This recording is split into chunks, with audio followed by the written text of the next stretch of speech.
Well, good morning, gang. Welcome to the fishing trip.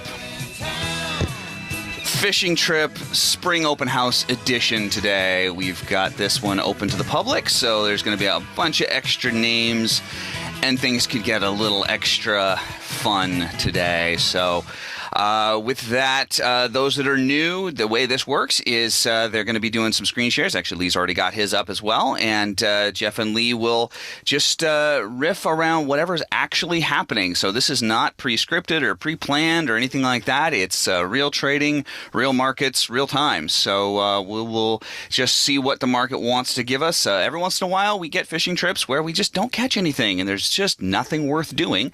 But lately, volatility's been pretty good. So wouldn't be surprised if there's some stuff to be done. So if anybody has any questions along the way, please do throw them in the chat. Feel free, and we would love to take questions whenever we can. If it's a really active morning, sometimes there isn't a chance to do a lot of questions, but usually there is. So feel free to throw them in the chat, and if anybody needs anything as well regarding the room administration, things like that, feel free to message me. I am, for those who don't know, Jonathan Van Kloot. I'm the community manager for TRG, so all the TRGers know me, but those of you who don't, you can call me JVC, and feel free to reach out through here, or if you're in the Volume and Order Flow Traders Group, that's a good place to find me as well. With that, Lee, it's all yours. JVC, that was fantastic. You should whatever it is you do, you should really consider doing it professionally. I should. I really should. Yeah, it'd make a nice change, It would. It would be good to get paid for something. Oh, indeed. I feel like I'm paying. So, welcome everybody. Obviously, TRG members, hi. To our guests, first of 4 open sessions that we're doing, so you can see under the skin of TRG in our spring open house ahead of our next boot camp on the 5th of April. So what we do today, and we do this every week on a Thursday, same time, same place, is we will trade the equities. I tend to concentrate on setups based around the first hour, so 9:30 Central, which we're just coming up to. So I'll give a little bit of narrative as to what's going on in the next few minutes. But Jeff and I will riff around. Jeff's feeling a bit under the weather today, so I guess he'll be maybe less exuberant than what I can't say, less lively. Yeah, I've been doing Robitussin all morning, so I'm gonna stay relatively low key, but I'm here, so keep it going. A wounded paw, so maybe not so much scalping. Exactly. But what I'll do, and for our guests who go, furu nonsense, what I tend to do on our little fishing trips is I trade one of my little accounts. What I tend to do is I will get it to a round number, and it's a real account, not in sim, and we'll see if I make something or lose something or whatever. There may be no setups, we'll see, but trading for real. The only caveat is I'm trading the micros. If I'm talking and watching the chat, I'm not fully focused, so I de-risk my potential downside by trading the micros. But you know what, if I get it right, I'll scale in with size. I might switch to the mini. We'll just see what the day brings, but you're going to get stream of consciousness on our trading. So Joe has asked if I can explain my charts. God, I wish I could. Basically, what we're seeing here, this is a 30-minute footprint of ES. I have got a volume profile for the regular trading hours. Here's the overnight volume profile. Here I'm using a clever little emoji tool, which actually I don't think I've set up today properly. This is the pullback of the current rotation. This is 30 minutes, 9 to 9:30. This is what's traded since we traded off the high or low. Because I only just opened my platform, we're not seeing it from here. But this is pretty much all I use to make my decisions. I care about the volume patterns at the end. I care about potential inflection points, which are the gold lines. What they are, don't really care. I just know that we might get a reaction. I use some emoji tools to make life easier in finding patterns that I care about, but I'm caring about the patterns. I'm not caring about the indicator. Yeah, so there's a subtlety. And I do care a lot about delta at price, horizontal delta, which are these red and white numbers here. And I care about where I'm trading in relation to it. So this is my main view, looking inside market profile. Here I've got the whole session of ES. This is the overnight session, exactly the same data points on here. And here I'm looking at market profile, TPO shapes. So it gives me an idea of what's happened over the past few days. Looks like we've been going down. Yeah, there's the bias, but I can also look at aberrations in the profile and different patterns. I'm actually looking at two screens, Joe. So this is my main screen. Sitting above this, by the magic of Zoom, here we go. Sitting above this, I have all my correlated markets. So effectively, these are domes, but I have them set up using Sierra chart footprints on the whole session. And I am looking at ES. Sorry, I haven't got my laser pointer because Zoom wouldn't keep it consistent. I've got ES, I've got RTY, I've got NQ, and I've got YM. So I want to see if things are moving together. I crunch the tick size on NQ to make it a larger tick size, point and even 2 points on the TPO. But I'm looking at all the same information. Here I've got some fast charts, 15-second charts. I rebuilt this chart book yesterday, and I don't know what this green horizontal line is, and I don't like it, so I need to get rid of it, but we'll deal with that as and when. Here I've got daily charts for ES and NQ. I'm highlighting unfinished business at the extremes and zero prints in the body on the daily session. I've got a quote board. I'm looking for correlation on the equities versus the bonds. We're nearly there, except NQ slightly up. And I've got a clock, Chicago time. So that's my point of view. I will mainly stay on the ES view because I'm mainly going to trade ES today. Where's it gone? Zoom makes it really hard for me to actually understand which monitor I'm about to share. So that's what I want to share. You should be back on my 30-minute footprint, I think. I think it's loading. There it is. Yep. Yeah, cool. So this is really the structural setups which I'm interested in today. So what is happening today in the world? Oh, don't want that. I want to look at my economic calendar. I don't want to look at this Forex spam. Here we go. So whatever news has come out, okay, we've got a talking head in 8 minutes. Yeah, low impact thing. Bill auction, we might get a wiggle around the times of these, and that's about it. So unless a container ship stuck in the Suez Canal spontaneously combusts and destroys the whole canal, I'm not expecting anything news or geopolitical or macroeconomical to really change much. So Stephen said, yeah, FOMC is coming up. Where's that? Where's FOMC on the calendar? We got a speaker. Can you qualify that, Stephen, when talking about FOMC? Speaker, yeah. So I'm expecting we can actually just read the volume and trade, which would be a nice thing. So we'll leave the browser open, might be useful. So what I care about so far as we head up to the bottom of the hour, I'm interested to understand the quality of the top of the current session. It looks pretty good. We have a good top. Yeah, unlikely to break. And what's the quality at the bottom? Oh, today it's a good bottom, unlikely to break. So I can't really tell right now whether we're going to break the upper or the lower side, the initial balance, which is what I'm looking to do. I want to trade from somewhere after 9:30, either up or down. And right now, okay, we've formed a little double distribution here. We're back padding out the volume in the middle. But it's very hard for me to say whether the top is weaker than the bottom. They're both pretty well formed. So what I could do is take a look at the TPO and think about the relative excess on the profile. Well, at the top, we traded up to whatever this arbitrary horizontal line was, boundary of some single prints. So that's what, 77.25?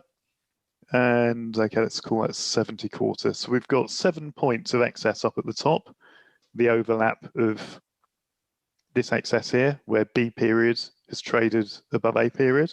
So that's 7 points. The bottom, 64.5 down to 54.5. We've got 10 points of excess here. There is more excess at the bottom than there is at the top.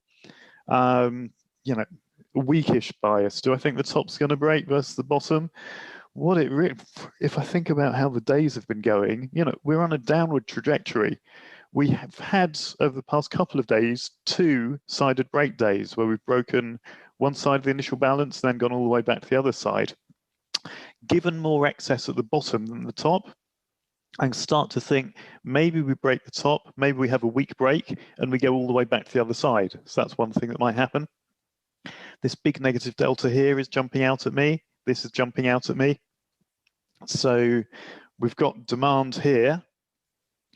We need to get below that. If I just have a look at the other markets for any clues, I won't share the screen because it's awkward. I'm looking for unfinished business at the bottom of any of the other markets or either extremes. So NQ has got unfinished business at the low on a crunched view of it, and at the high. Okay, inconclusive, sit on hands. I don't really have many clues. So I am going to sit on my hands and wait and see what happens. Big picture, I'm bearish. Day trader, order flow trader, trade what you see right now. Haven't got a clue which way to trade. I'm just scanning now, looking for any particularly large orders in the market buy order information, the MBO information. Nothing, nix, nada. So, yeah, I can't make a call yet. So, okay, look, we're playing with that delta. It's a bit skittish, actually, isn't it? Look how it's moving around. I'm going to wait, most likely, until we get to 9:30 Central and see what happens in the next rotation and start to trade based on that. We'll keep an eye as to what happens here. This could be an interesting inflection point either way. We're at the edge of the LRC range. That's the open, yeah. If we break through that with some conviction, that could be something interesting to watch, but right now there's no trade. So right smack in the middle like Thank we are. You, and good night. Could be a nice inside out since we're right smack in the middle. Yeah, right the challenge is which way shall we go? Yeah, absolutely. And that's the key. How to manage risk. Yep. Need to see it actually pick up and start. So, all right, well, folks, this will be a good opportunity to ask questions because at the moment, anyway, Lee's attention doesn't have to be laser focused on the action. So, going to focus it on taking a slurp of this delicious cup of tea I have in front of me. Always a good idea. If you guys want to look at price action in a minute or two, we can. I just I'm getting a fresh coffee, and then we could switch over if you want to do that instead. There's not anything terribly exciting to see, but it's a little different view we could look at. Got a question from Joe. Oh, good question. I don't, Joe. I will put a catastrophic stop a long way away behind some artifacts in the order flow that have to defend my catastrophic stop, but I choose to exit every trade discretionarily based upon what is happening in the market. And as Lance has said, this is my stop, the flatten button. I choose to get out. If you have a fixed stop, 3 ticks, 10 ticks, 20 points, that's how you lose money. Yeah. Targets are based upon the market structure and order flow. We don't do target 10, stop 3, or inverse, because this is all technical analysis, furu nonsense. It doesn't work. We trade based on the market structure and the order flow. Risk reward is a fallacy.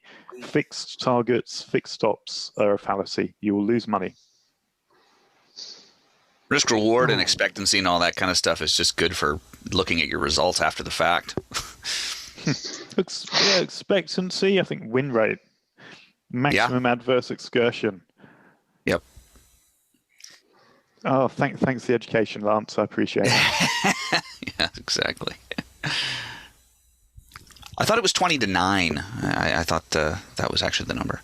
Yeah. So we are just coming up to the my brain's still slow today. We're coming up to the bottom of the hour. What I want to see is when the next footprint opens. I'm interested in this as a potential inflection point, but we are slap bang in the middle. Okay, we've come to the bottom of this distribution. I'm looking for a clue as to which way we're going to go. Might be going down. You know what? Because I'm playing, I am going to, well, I would. That's interesting. that was strange. My trade window didn't work. So look, I've gone short here. I'm wrong if this pattern changes, but I'm going to try to get down here. Yeah, we went down with some aggression there. I'm happy to put one more on there. Oh, I clicked on the wrong side. How atrocious was that? I think I just flattened, didn't I? Let's get back in. So when your platform does weird things, don't do anything. Sit on your hands. Yeah, but that was odd. I don't understand why it didn't get me in at market when I hit sell. Just going to do that again to test. That's very strange. I'm still interested in selling it. But why isn't that trade window working? What's your service log saying? Something seems to be wrong. Yeah, that was odd. So look, I'll get this short one on again. And I'm interested in trading it down here structurally. I'm wrong if that happened. So my flatten button worked, but my buy and sell market didn't work. How weird.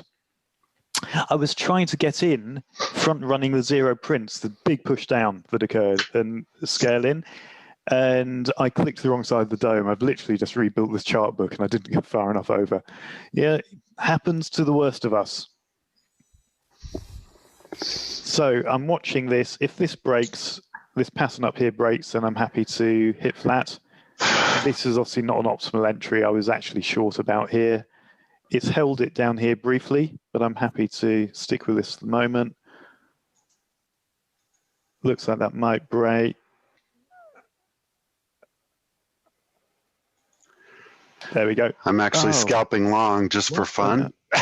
I've got confirmations. Oh, wow. I think, right, I understand what's happened. Because this is a new chart book, I need to kill my confirmations.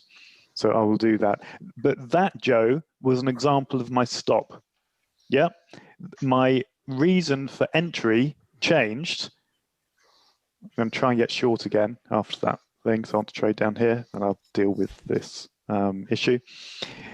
The basis of my entry to go short changed.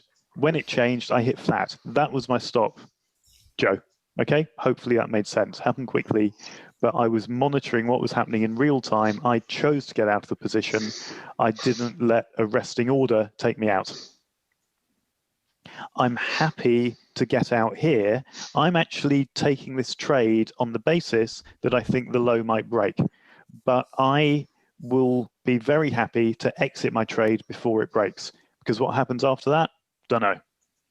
So this one is starting to work okay. If I hadn't had those little bits of technical crap happening, I think we've had a smoother trade. But what I'll do, I just want to see if it gets back down here. I'm not going to move this to break even yet. I want to see this break down here before I do that and get a sensor on the way.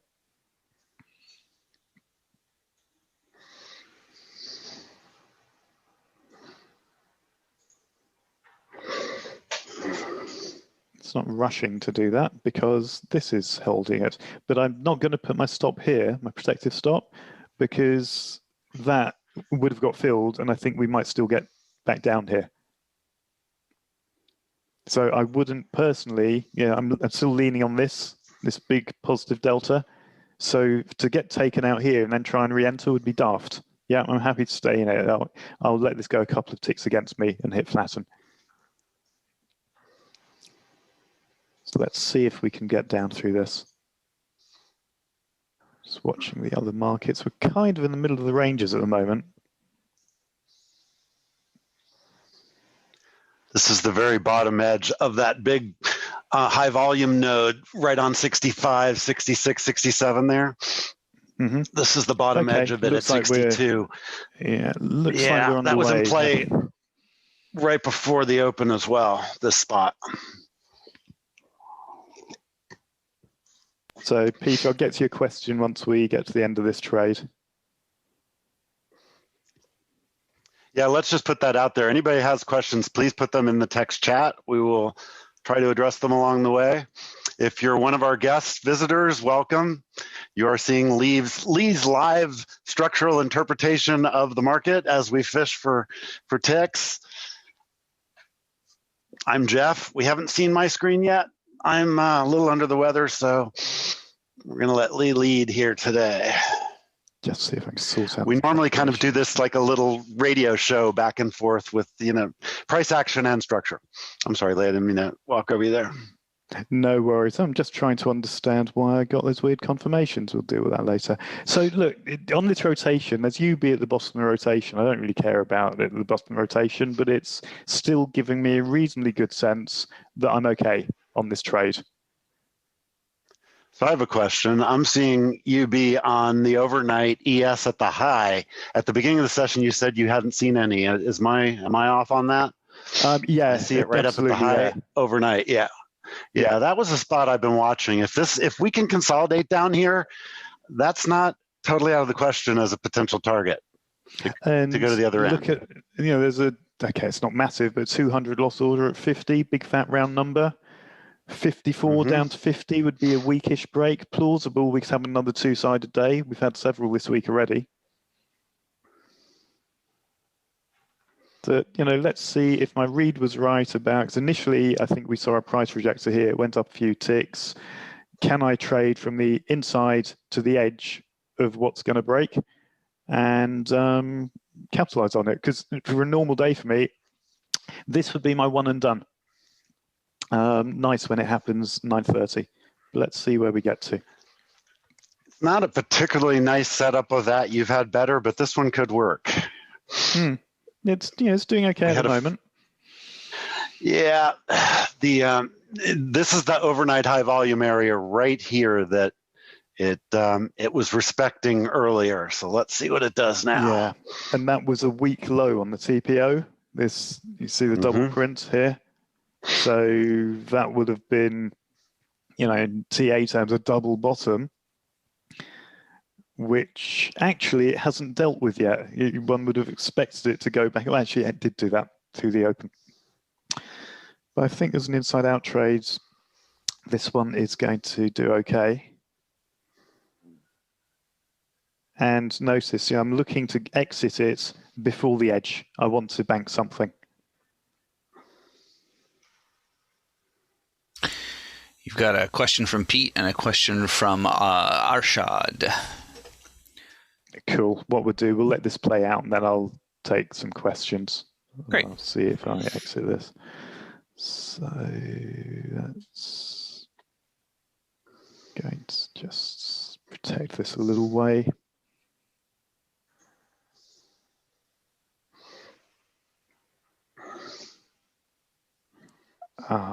Just looking at Pete's question out of the corner of my eye. If you have large negative delta, for example, this, and large volume, but no aggressive price action in the negative direction, what does that signify? That signifies that passive buyers are buying everything aggressively sold to them. That's what it signifies, Pete, sorry. So interpreting delta at price and where we are relative to delta at price is something I would contend is really important. So this is moving up a bit strongly now. So look at that reaction there, yeah? That's where the aggressive sellers broke through the passive buyers. We've got our price rejector up here. So I didn't spook myself and get out of that. If we get back above there, I might flatten this. We can always get back in again. But for the purposes of this exercise, say, you know what, this is in profit, whatever happens. I'm just going to let this run and we'll see what occurs. We might get another entry and it hasn't cost us anything. I got a nice little long off we have a little mini high volume reversal right there at 60 and I'm long it. And so far it's working out nicely, but the tape is not confirming staying with it. So I'm keeping it really, really tight. So that's a comment on the target thing again. You just let it go until it stops giving you profit, and it has done that. So I'm flat. And nice timing as well, because we've come down, 2 points from that point in time. Yep. But look at where we reacted and inflected. Yeah. Yep. Right to the delta. So there's a little quick conversation going on in the chat about having a daily trade room. And I just want to emphasize, both Lee and I have training and experience, decades of it, as trainers, not just traders, but as educators. And the idea of a daily trading room is a kind of a furu thing to watch some guy make a lot of money so you might be able to do it someday. And TRG is much more about teaching you how to do what we know how to do, not having you just sit and watch us. So very, very important distinction. And you can watch me make $20 on micros. I mean, Yes. who wants to watch some guy make a lot of money? You can watch some guy make a little amount of money. We're about process. We're about following trade processes so that we don't end up on the wrong side, and that we are consistent, and that we make good decisions on our trade process. The results are kind of they're good or they're bad. That we're dealing with statistics. You're dealing with probability. So even if you're an 80% or an 85% winning scalper, which I am, that doesn't mean you won't lose money. You have to manage risk. You have to understand when your setups will work and when they won't. And none of that is communicated well in daily trade rooms. No, God no. And that is a beautiful segue to addressing Arshad's question. Have I just entered short because of breaking the hourly range low? No, Arshad, we haven't broken the first hour's range yet. Yeah, I am trading the likelihood of breaking the first hour's range, which happens near as damn it every day on ES. And I'm making a bet based upon which side of the range I think is going to break, based upon my assessment of the range and what's happening in the order flow. And this is the bread and butter stuff that we teach in our boot camps. We're seeing most retail traders, sorry, Jeff, most retail traders would trade the break of the first hour's range at the edge of the first hour's range, which isn't what you want to do. I'm going to be exiting my trade before it breaks, which is why the retail traders get stopped out. You're going to be trading it to them. Yeah, exactly. When an aggressive FOMO retail trader tries to sell this breakout before it happens, I'll be buying that contract from them. I'm long again, 58.75 on the price action. And it's important. We'll show you this later, guys, in a couple of minutes once we get a little further into the session. But this is a slightly different technique than the structure that Lee's talking about. And but they often, and sometimes they go opposites, sometimes they go the same direction, but it's a very complementary skill set, price action and the market structure that Lee is showing you on his screen right now. I wish you wouldn't, Jeff, 'cause it's holding up this playing out. Really? Yeah, I keep buying it. Yeah, well, it's just stop that. Just stop it. It's giving me great inflection points. I mean, routine 3 tickers are easy to get, and every now and then you catch 8, 9, 10, 12, 15 ticks. This wants. I agree with you. This wants to break out the low, but so far, actually, this is a good spot right here. Looks like it's going to push this time. So this will be an interesting spot if we get the ledge break to let it break and then get long. And if it breaks hard, this could be a bottom falls out short. Yeah. I don't see that yet. To me, that isn't likely. I'm interested around 50. We'll see what occurs. Yeah. So I should get my fill now. There we go. So that trade's exited. What happened there? Yeah, that is my bread and butter everyday trade. So where am I? 36 ticks on the day. Is it real? If it's so good, why don't you trade for real? How do I do this? How do I see account balance? Trade menu. Account balance window. Thank you. Yeah, brain is not there. So, okay, I made $45 less commission for a few things. So that's all right. 5% return on the $1,000 account today before I start playing. So this is bread and butter everyday trade that I do, and we thanks Summer, and a core skill that we teach within our boot camps for anyone who's wondering and visiting us today. Now, what's interesting, look, we've printed here twice. It's a week low TPO wise, so it's not in a rush to break this. Potentially interested to trade this long. A lot depends on whether this I am breaks. long. And is that a price projector I'm seeing there, Lee? Not at the low here, no. Okay, why is it? Are you looking at MES volume? Oh, on this one, no. I've got a yes. I'm running them both. All right, well, whatever. It's my 30-minute is showing it on the most recent bar. That's weird. I've got 164 by 139 at the very low on the 30-minute bar. 164 by 39? Yeah. That's what I have too, but it's showing a price rejection. That's interesting. Could that be from zero prints? Nope. All right. I'm not sure what I'm seeing there then. Or is Anyway. it from the first period? There's a price trajectory in 8 Oh, periods, yeah. maybe It is seeing the first extension. period. It's just flipped. Yeah, that's what it is. By the way, long now from 57, I added another one, and I'm going to let this rock and roll a bit. I've got to stop nice. at 58 under it. So it's profitable, and we'll see if it goes. We can easily go either way here. Yeah. Which is, there's a few things. The market could go up or it could go down. You don't say. But when we're saying it, it's because literally it could at this point, and we can't make that call. So what will we do? We'll wait. We will wait for new information. I'm still long. It's 59 here. I'm long for 55 quarter. And trailing a stop, which is now at 57 quarter to lock in whatever. And we just got filled. So that was nice. Yeah, Trader Cat. Trader Cat has retired, but I did teach her order flow back in 2016 and 2017. She would paw the screen for entries. You sure that wasn't just for treats? Why did I need a lot of courage to take a long there, Anita? From a price action point of view, it was a perfect high volume reversal. Yes, it's counter trend, and that's why I trade it so tight. But it's very important to get out of the notion of trends. Scalping and price actions about directionality, which is different from a trend. The very, very short-term direction was actually up when I did that. I can show that on my, if you look at the 15-second LRC view, you'll see it. Cool. So look, we've now broken the initial balance low. Yeah. Now it's an interesting spot. Go ahead. Yeah, I'm interested to see what happens around 50 as a very obvious inflection point, big fat round number. I have already had my inside out trade. Potentially we can have what I call an IB range trade. So if this turns out to be a weak break, so I care about how far it goes. I'm looking for no more than around 3 points. And I see a good reversal pattern here. I may well go long because I figure we're going to go all the way back to the other side and potentially beyond. But that happens about 2 days in 5, 40% of the time on ES. I just want to say price action again. We have a long now. I'm long from 53, 75, and I will add to this all the way down to 50.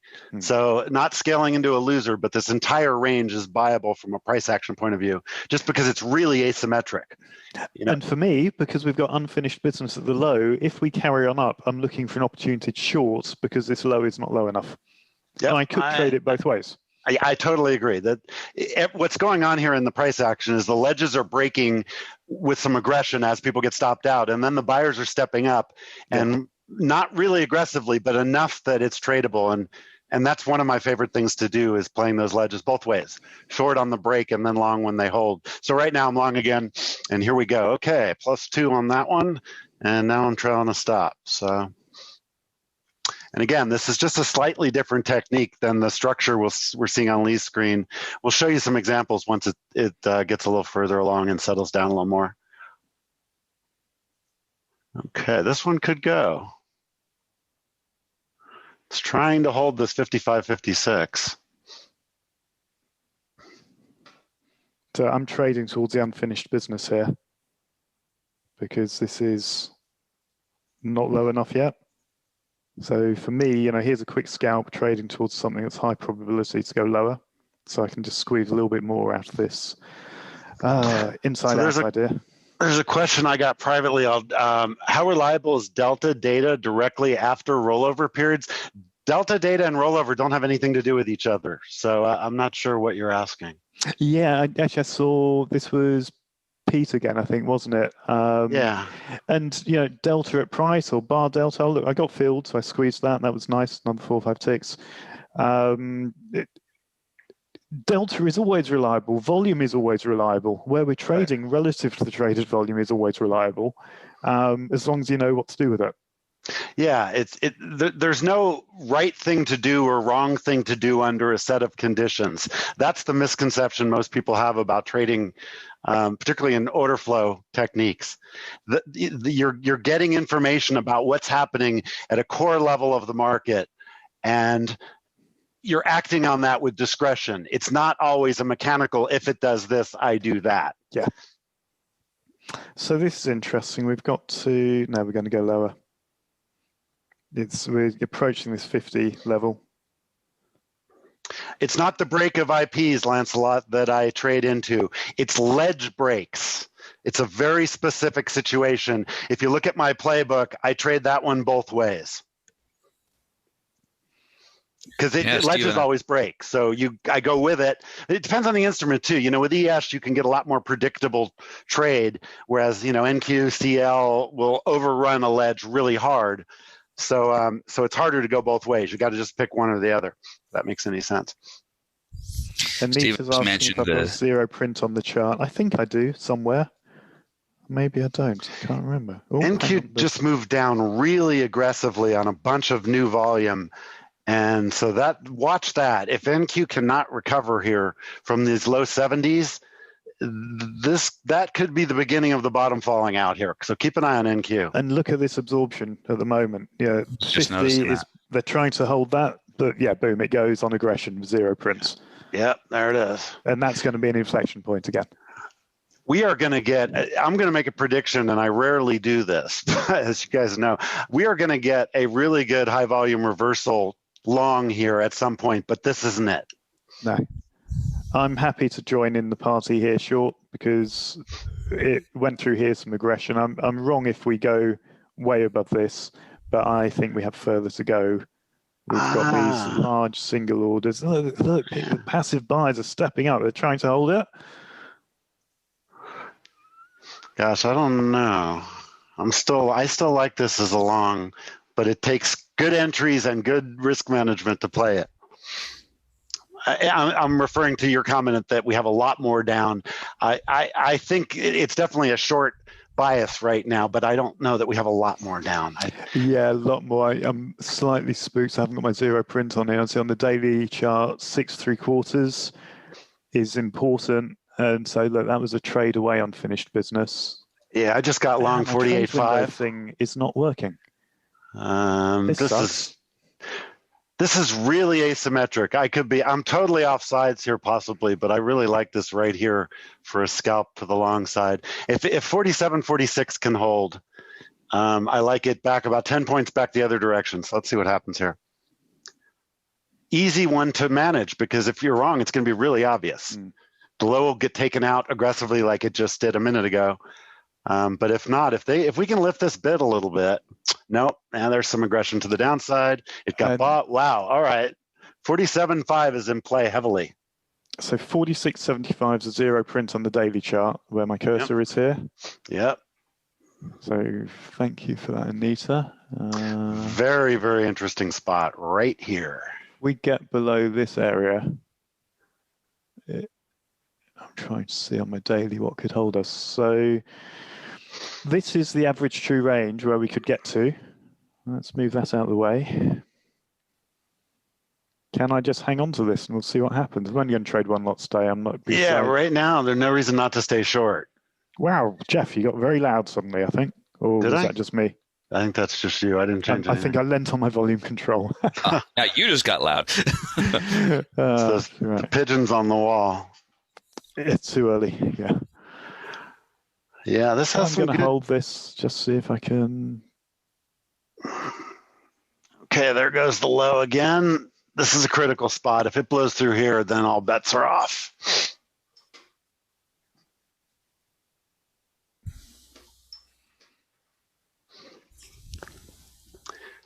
Which way do we get aggression?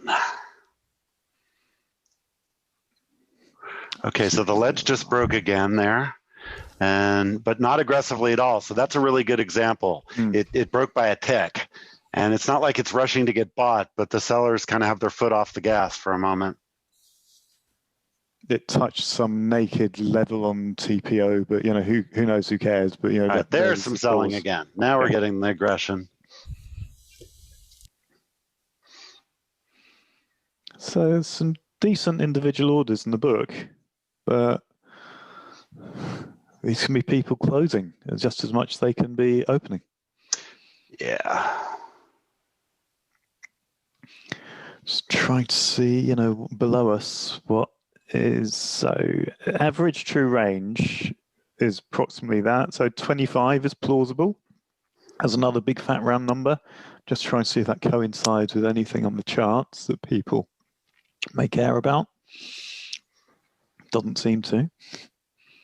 So we'll just see. I'm going to try and hold this for as long as I can until, well, A, until I can see my mouse again, good, and B, until it tells me that we're low enough. So I've got UB here.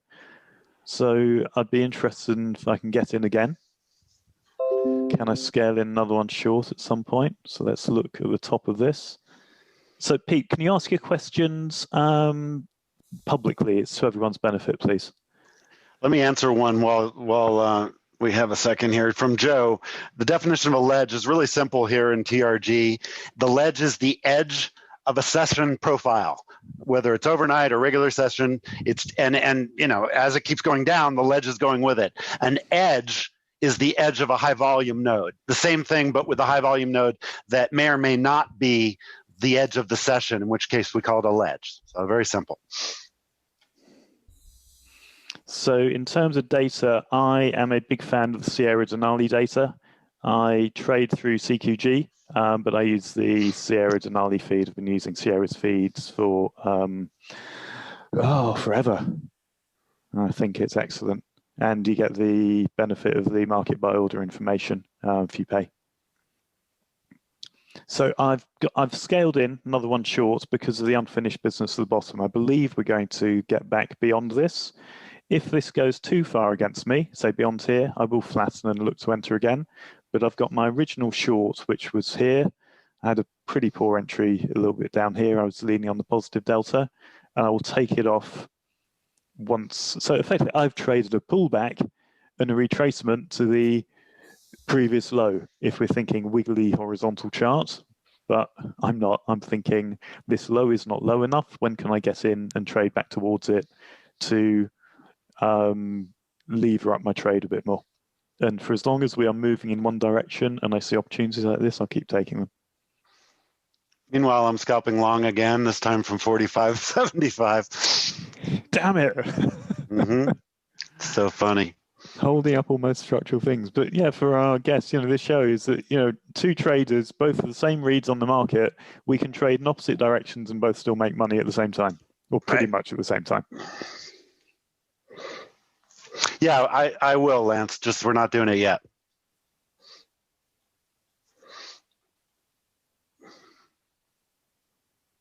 We can't do it both at once, though. That I got asked privately if we could share both our screens at the same time. I don't think there's a way to do that in Zoom.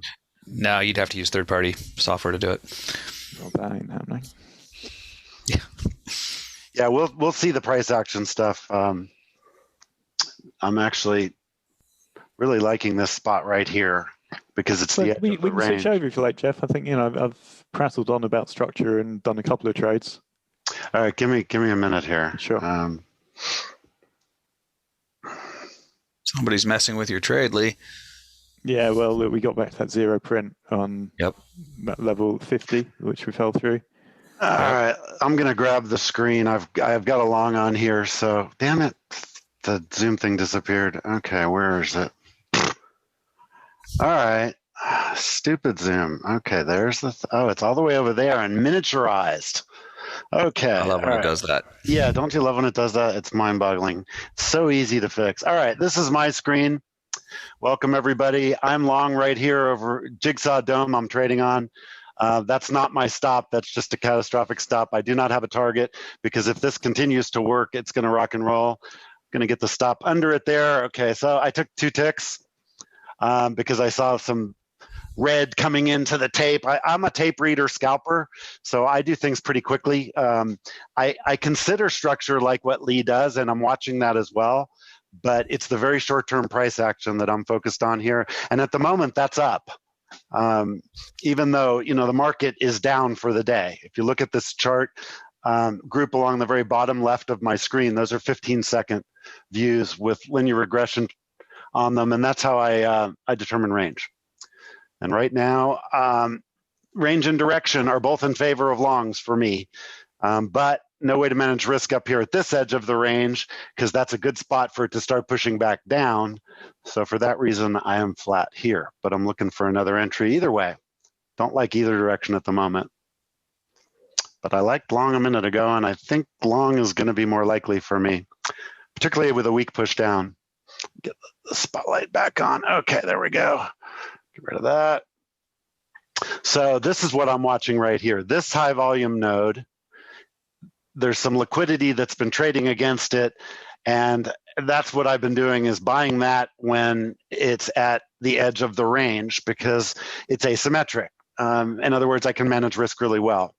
Now, so we're at the other end of the range, you can see over here, which much harder spot to manage risk from, because we're more likely to go this way than the other way. So again, I'm looking for another long here, but I would like to see it, 41, 43, maybe in here somewhere, 46, 47, but not here where we're at now, unless we get a lot of upside momentum, which we're not seeing at all. So.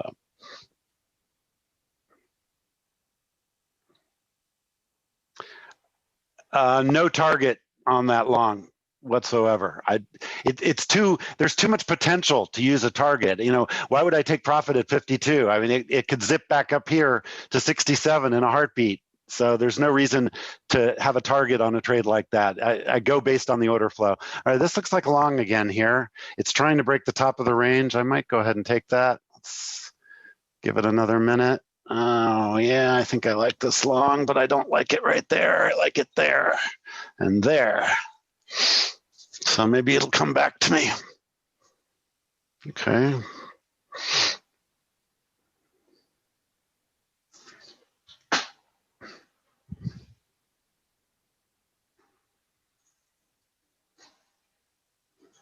This type of scalping where I'm leaning on high volume nodes in the ES or the MES, I call that structural scalping, and we teach that in the boot camp.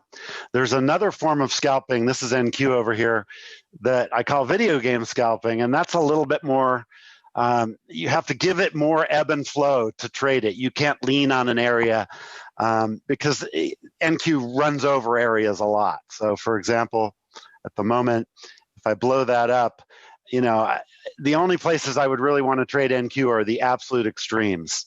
And so it's just a little too erratic right now to try to do that so far. Looks like we're about to get filled on that long. There we go. Okay. So I got long at 49. Remember, I was leaning on that high volume node. And if we fill this one, that would be good. But it's a little too aggressive. I don't know if I want a second slice at that trade. Now, let's leave it with one and just watch it. If this goes right here, then I'm offside. So I don't want to get too aggressive with this. It's got to get back on the other side of the high volume node. Otherwise, we'll just get out of the way. If this holds, it's going to take the lows out. I'm sorry? Yeah, I think we're on our way back to UB now. Yeah, I think we are too. I'm going to get out of the way of that and just let it settle down. Whenever you're scalping and you're leaning on anything, whether it's a high volume node or liquidity or a price point or whatever it is, if it gets on the other side of that, you have to get out of the way. That's how I manage risk scalping. Using fixed stops makes no sense because the market doesn't trade in 3 ticks back, 6 ticks up, 3 ticks back, 9 ticks up. It doesn't do that. So that entire mentality of risk reward ratio per trade is nonsense. Now, risk reward is really important to understand, but that's not how you do it. It's just that simple. Now, if this low gets punctured, that's going to be a ledge breakout. Those of you that were asking me about that, because it's the low of the session, right? And it's got the UB that Lee was talking about. It's right here. I'm not going to short to that because I don't think we're going down aggressively enough. But if that breaks, I'm going to look to buy it because the price action will put that just at the edge of the range that I like, which is around 40. So that's how I look for potential entries when I'm doing this style of scalping, which is just based on the very short-term price range and the momentum within that range, and that's it.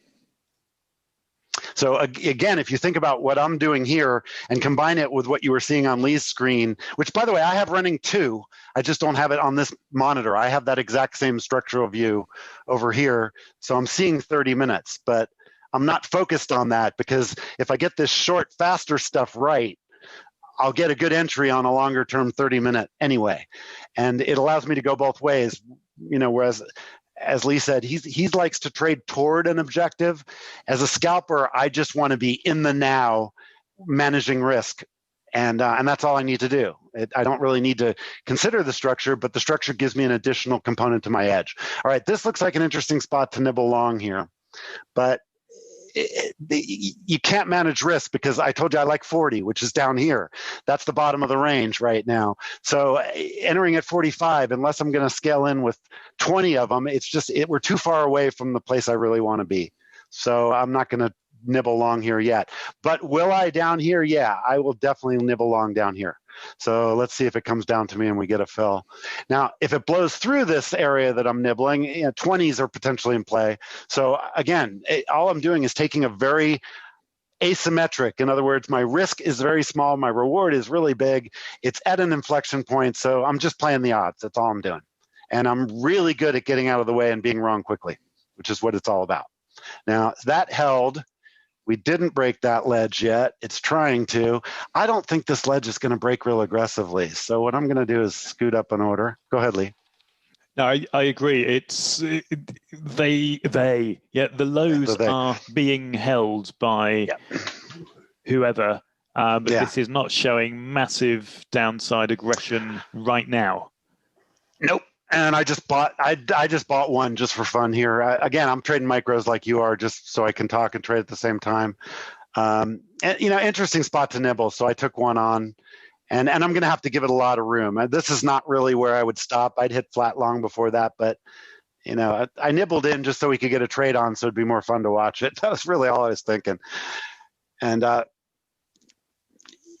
I have that luxury at this point in my career after 48 years. Okay, so anyway, I'm expecting this low to go. I'm not long because I don't think it's going to go. I think it is. I just think it's going to be a good opportunity to get filled when it does. May be wrong, in which case we'll jump out of the way, and then I've got a cat stop there on the one trade that I'm already in. And these two, if they fill, will generate catastrophic stops as well. But this looks like it's getting bought down here for the moment. I'm not convinced we're going down. So I've been, each time it's swung up, I've been scalping short. So I've been selling, buying back on the way down, because sooner or later it's going to break. But I'm trading it aggressively short. And I'm doing the same thing long. See, taking profit right there. That I'm trying to keep that stop far enough away from the trade that if it rockets up and we get a runner, I'll go with it. But I don't want to give my profit back. There we go. Okay, this is a really good example of how to do this, guys. Those of you in TRG that asked for examples, here's one. We've got a runner, so we want to give it a little bit of room, but we're at a sweet spot. This is why I took that asymmetric. I entered this with a market order back there. It didn't get to my target entries. It just didn't trade that loose. So this was a really good example of how the linear regression range can give you an edge to get into a trade like that. I'm long 46, we're at 52. I've got lots of room. So this is perfect. It doesn't get any better than this. Where should I take profit, stop? That's an art. I'm trying to give it enough room, but I don't want to give it back either. So right now I'm at 49.75. I'll probably get hit right here, I'm thinking, and that's okay. Boom. All right. That was a really nice 4-pointer, right? That's how you do it. That fell down really quickly just then. Did you see that? Yeah, you want to go back to the structural view, Lee? You want to take the screen for a minute? Yeah, we can do that. So Lisa's mentioned the UB at 43. Yeah, I wanted you to demonstrate some of that. And I'm going to leave these orders on just for reference so we can watch. So I have orders at 42 quarter and 41 quarter. As soon as I can find the Zoom control. Okay. Also, I'm Jeff, going to go Joe. Yes. Sorry, just Joe had a question for you about do you do longer term swing trades? Of course, I know the answer, but I thought you might want to speak. Yes, I do. I do that two different ways. I do it in the futures. For example, if I got that entry I just got and it just took off, and we went up to 3,900 or whatnot, I might leave that on overnight in the futures. My primary way of swing trading is I use triple ETFs, but I use the futures for entries into those triple ETFs. And so I trade ETFs overnight, basically. And that way, the fact that they leak liquidity doesn't hurt me. It actually works to my advantage because I'm catching extremes. So that's the long and the short answer. There will be a TRG offering, class offering on that ETF technique in mid-April. So keep an eye out for that. But that's a simple answer to your question. And I think let me finish my answer. Yeah, sure. As a trader, I have 3 rules of trading. People always say, how do you manage your trading? It's real simple. Number 1, good trades work right away, like that one I just showed you. Always take profits and don't lose money. Now, that works really well as a scalper, but as a good scalper respecting structure, I often get in a trade that can end up giving me a lot of room, and it becomes a swing trade. But it's very important that I don't think that way. A scalp is a scalp. I don't want a scalp to become a structural trade. The mentality, for example, I'm trading long, so I have to constantly think that, that the trend, the direction of the day is down. So I am counter trend, and that by definition is risky. So there's a lot of subtleties in that answer. I hope that was helpful. Go ahead, Lee. You were going to add to that. I think also worth making the point that irrespective of the instrument being traded, I think we're back on my structural screen now. Just checking. Yes, we are.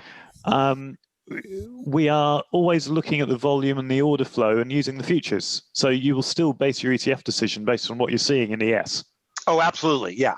One simple example of that technique is, let's say we close down today and it's a big down day. Like, right now we're down 30. Let's say we close down 70. Okay, the odds, if you just look at this, I've been trading 48 years and I keep statistics on everything. Check this out, okay? If there's an extreme day like that, there's one of three things that will happen the next day, right? This is just common sense. It will continue to go down. Well, by looking at the order flow, you can determine if that's likely by just watching the order flow at the close. Are people done selling and they're starting to buy at that extreme low or not? That's one possibility. Another possibility would be that it just blew out low and kept going. And again, that's usually pretty obvious when we close right at the low on really heavy volume, in which case I wouldn't take a swing trade the other direction. And then the most common thing is that we have some sort of a small bounce. And in that strategy, using the triple ETF, because they're so leveraged one way or the other, a small bounce can give you a 12% return from a trade you put on at the close and took off at the open. So that's a little bit more about that. Anyway, back to you, Lee. I'm just distracted because I'm getting some odd Zulip stuff. Oh, okay, it's from a different place. Fine, okay, sorry. So let me answer a quick question. Did I do? Says no. I started trading in 1973, buying options on buyout candidates in tech industries, like Comsat was the first one. I did the same thing in oil and gas and drilling in the 80s. And then I started day trading OEX options. That was my thing up until I started trading the futures, which was in the early 90s. So that's my quick history. Are you back organized on structure there, Lee? Yeah, I am. I'm just playing at the moment, okay. So I'm going to get out of this button. Great questions, by the way, guys. Keep giving us good questions. That's why we're having the open house. We're not getting many TA type questions, are we? Yeah, double tops, double bottoms, all that nonsense. People are learning. One other comment to Joe. I did trade in the 90s. I traded pretty aggressive.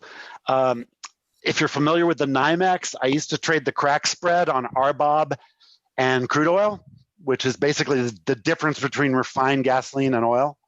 And that's one of my old fun favorites. But what I've learned over time, as I've gotten older too, you can make a really good living trading just the indexes. And particularly, if you're mindful of correlation and things like that.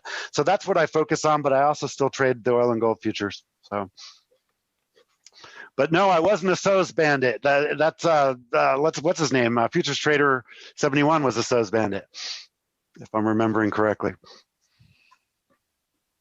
You did too? Cool. I'm not. So it looks like Lance has got a question that we've missed about controlling risk on going with ledge breaks. I'm not really clear on that. How do you execute your entries on going with a ledge break? Okay, a ledge break is a scalp.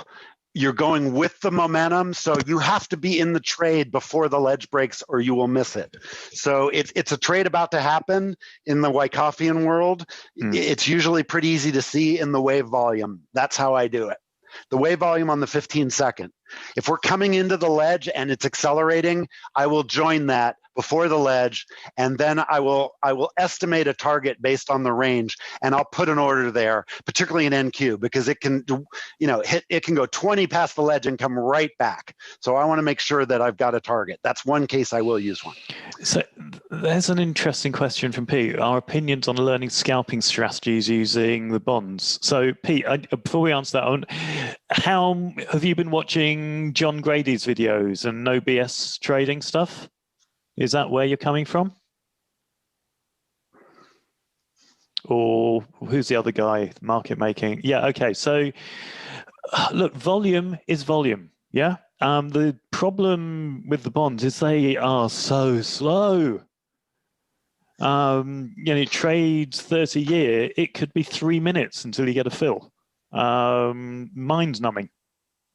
And what Grady is doing, he's trading. Let me switch to the other correlated market screen if I can find the flipping zoom bar. Hang on. And this, not that different a screen to what we've seen on Jeff's. We've got my domes up here, I think, the correlated markets, yeah? So this across the equities is no different to what John Grady is doing. Yeah, we're looking at, I was going to say laggards and leaders and laggards. We're looking at highly correlated markets. We're looking at what's moving first, and we're looking to join in on whichever market. Yeah. You can do it in the bonds, you can do it in the equities. So, okay, bonds will happen much slower, but I think they go so slowly, you can actually miss seeing things because of the lack of speed in how things are playing out. I mean, what's your take on that, Jeff? I'm sorry, I totally agree. I'm sorry, I'm right in the middle of something here, though, so you caught me off guard with that. I do want to answer one other question that was in the chat real quickly. I've watched Grady trade, and it's mind-numbing to me too. I would blow my head off going that slow, but I get it. It's the same. So this is a good segue back to the question I'm about to answer, which is, hope I'm getting the name right, Arshad. So we don't teach a strategy necessarily. What we teach is order flow, core order flow concepts, how to read what's actually going on under the covers. And then I have a variety of techniques to scalp that and to trade it structurally. I call that wait mode. And Lee has a structural approach with a variety of setups and strategies that work against that. But what we teach is how to read this information so that whatever way works best for you, you can assimilate into your trading. Hope that makes sense. What I did, that first trade was one of my setups in my playbook. And that's one thing that we teach in our bootcamp, that particular setup. But we teach the components of what to analyze in order to execute that setup. And those components can be applied to many other trade setups or trading approaches. Right. See, for example, that range linear regression technique I was talking about, I teach that in the first 2 weeks of bootcamp. And I'm doing it right now again. I'm long here and just took one off, but I still like this long. And so the intersection of the two techniques is very, very powerful. It really is. One very short term based on just pure price action, short term patterns and range, very, very fast. We use a 15-second view, as you saw on my screen, and all I'm looking at is the bar by bar delta and the linear regression of that range. And it's uncanny how accurate it is, but you got to be really nimble to trade it. It's not, you don't get buy here, sell here signals. And you've got to clear your mind of other rubbish to embrace this. You can't use this to go and refine your MACD crossover, RSI, regression, Bollinger Band, hugging strategy, because that's just nonsense. It stands on its own, all by itself. That's the point. Do we have separate boot camps or just one? There's one boot camp. It goes for 4 weeks. Well, at the end of the session, we'll show you a little bit. We'll put up the curriculum and whatnot, and we'll explain how it works. Just it's more fun trading right now. So, but we will go over all that. And we've got a bunch of people, it's TRG members here today, who have been through, one of the past 3, maybe 4 boot camps, who can certainly in the chat or even unmic them, speak to their experience and how it has changed their trading. It's In a nutshell, you can just join TRG as a member. And we originally had that at the beginning of last year. And a lot of people came in and were overwhelmed. We have hundreds of videos and thousands of hours of recordings of examples of these techniques. So we put together the boot camp back in, the first one was in 2019. Then we did one in August and one in November last year, where we just kind of do a fire hose fast forward through the techniques and get everybody on the same page so they can learn from there. And it's been really, really effective as an educational model. So there's a good question from Pam. Am I using the MBO data on Sierra to improve profitability? No, I'm not. I'm not using it to improve profitability. I'm using it to see more stuff that's going on that can affect my decision making. And one thing I particularly like is if there are exceptionally large orders in the book at given levels, not total liquidity, individual large orders, and 100, 200 isn't exceptionally large for me. If there's 500, something like that on ES, then I'm interested in these as a magnet. That's the most basic way which I utilize the MBO information. So I use them to either enhance some of my setups or for additional contextual reads. But this piece of information on its own doesn't improve your profitability. It just gives you more insight into the microstructure of the market. So as well as what's traded at price, we can now start to see the composition of the order book at every price level rather than just the total. But I've been a big fan of market by order information for a couple of years now since it was available on Rhythmic. I'm delighted that it's become available on Sierra Chart through Denali. At the risk of blowing my own trumpet, really is a result of me nagging them like mad. Please toot that horn, Lee, please. You deserve it. There's a vintage car horn in the other room. I should go and grab it. It took a lot of drum banging and they finally got it. And what's really exciting for me as a developer is not only can we see it, but I've got access to this as well in code. And there are some really magical things that you can start to do when you can read the queue and see every order at every price level. I've got some work underway on that that's pretty fun. Does that mean you're getting into the magic indicator business now, Lee? No, never. They don't work. Much to the chagrin of many end users, including one who was emailing me lots of profanities last night because he wasn't reading instructions and then I wasn't replying to him at 11 p.m. UK time on his one-word emails like, I'm waiting. So he called me a plethora of unpleasantries and now he's been blackballed.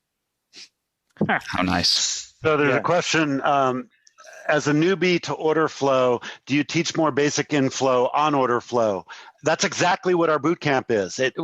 If you come into the boot camp knowing how to enter an order and exit an order, our goal is to get you out at the end of the 4 weeks with usable trading skills on order flow, starting with price action as a scalper, because that's the easiest thing to learn and the most simple place not to screw up the most.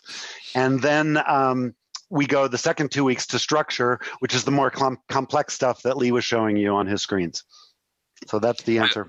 I would add for Paul also that I think it's easier to learn the new stuff than it is to unlearn things you may have picked up before. No so question if you're coming about at that. this, if you're coming at this cold and you don't have any background or experience or anything, good. You're actually better off than those of us who have had to unlearn years or decades worth of bad habits. And I think if unlearning order flow, I don't think there are that many people with bad understandings of order flow. There are people with incomplete or misunderstandings of order flow.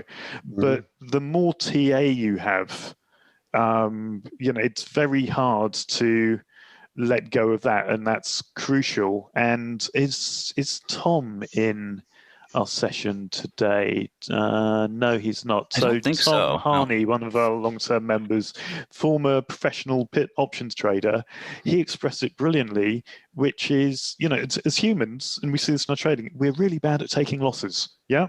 And we can't accept that the methods or the investment or the books or the technical indicators that we've, quote, invested in are bad trades.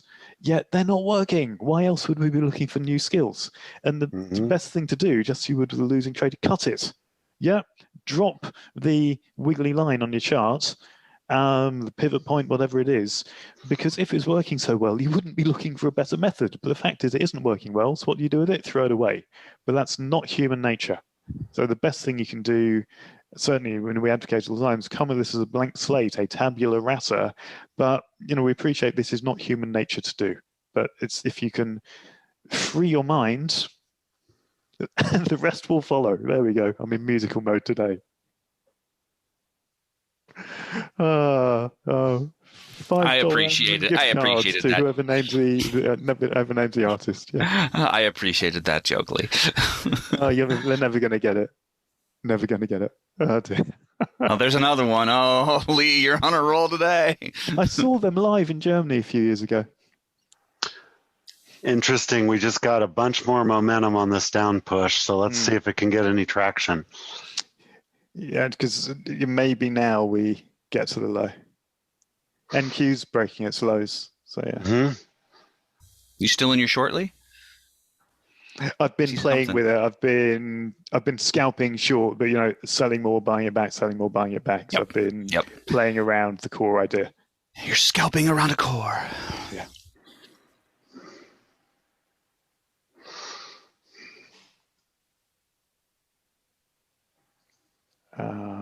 Okay, good question from Steve. How much more difficult is it to learn order flow of the US evening sessions, not the US day session?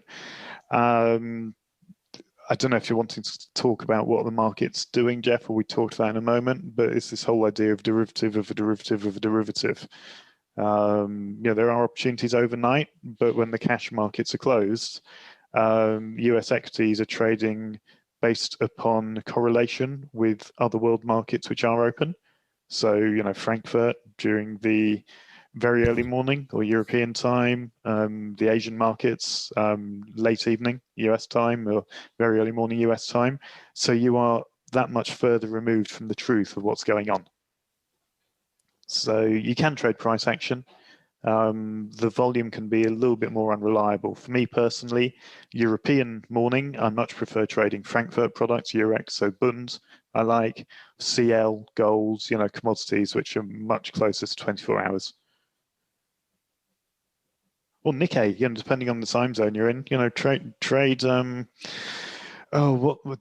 MJNK is the CQG symbol, so that's the Osaka Exchange E-mini on the Nikkei 225. That is an excellent contract. Really orderly market, very much like ES, even a bit more orderly, well behaved.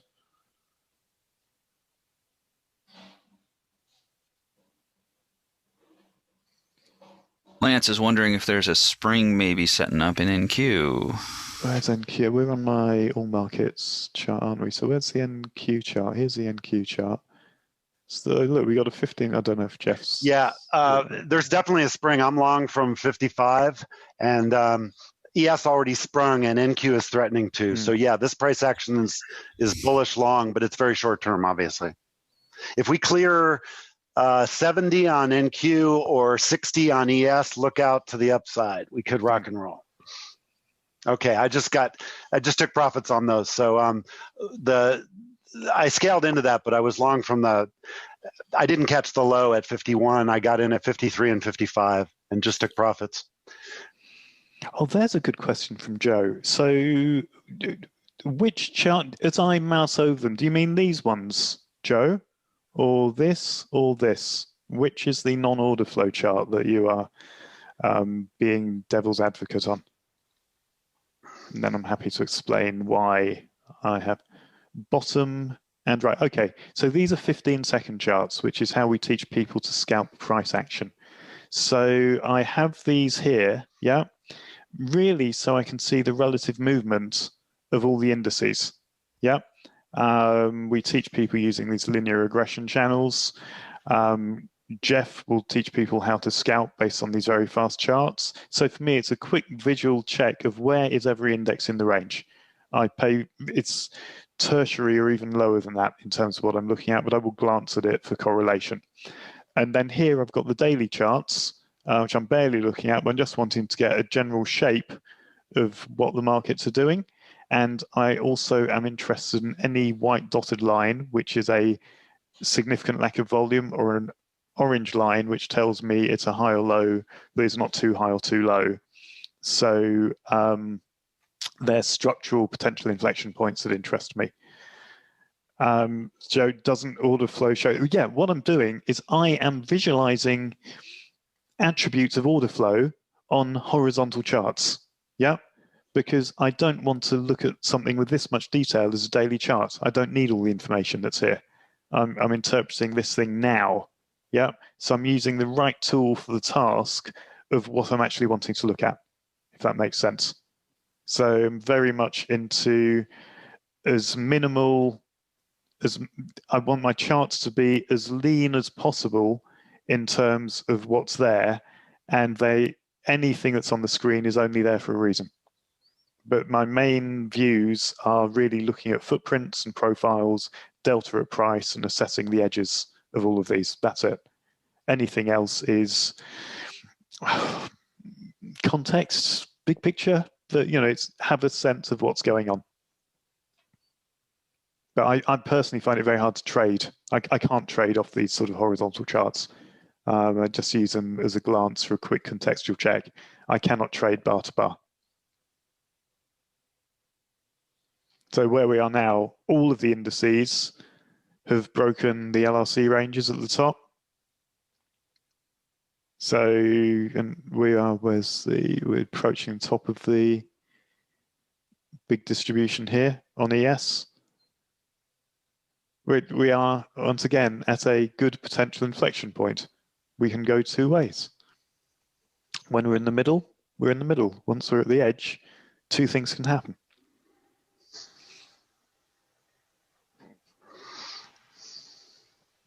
Scrolling back through the questions, see if there's anything.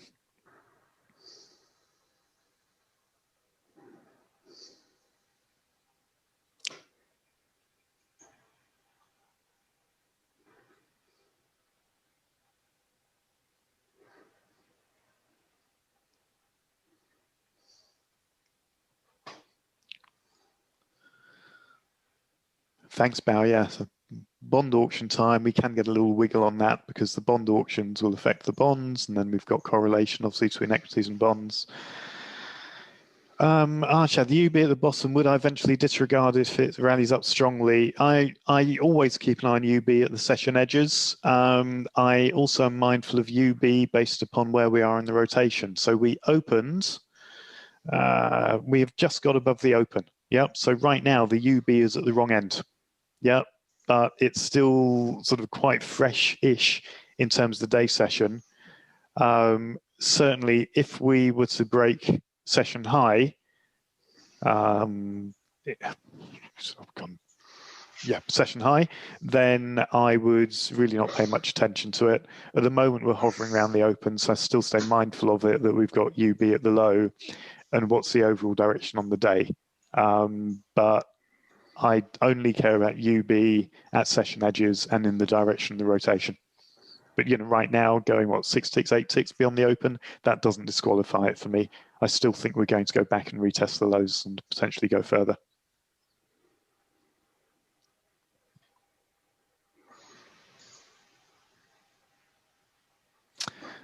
So we are 10:30-ish central. Something just beeped at me, I don't know what. We probably have 30 minutes until we get to what we would term the rookie roast, and the price action starts to change and things, you know, get a bit slower and more jittery and head fakey. So it's now a question of, do I note how much slower it's got as well? Yeah, it's a question of trading what we see. For me, a normal day, I like, you know, the inside out trade, qualify the break, potentially go the other way, and that's it. So a typical day, I'll normally be done onto other things by this time in the day if the initial balance is broken. Jeff, who sleeps about 3 minutes a day, will trade actively about 47 hours every day based on price action. Yeah, answering that question about the sessions, I think from a price action point of view, you can find good trades 24 hours a day. Leaning on structure requires really the regular trading hours to be totally helpful, but So, sorry, 1 second. I'm getting distracted here watching this high volume node. I think we have a long off of this. And there it goes. Okay.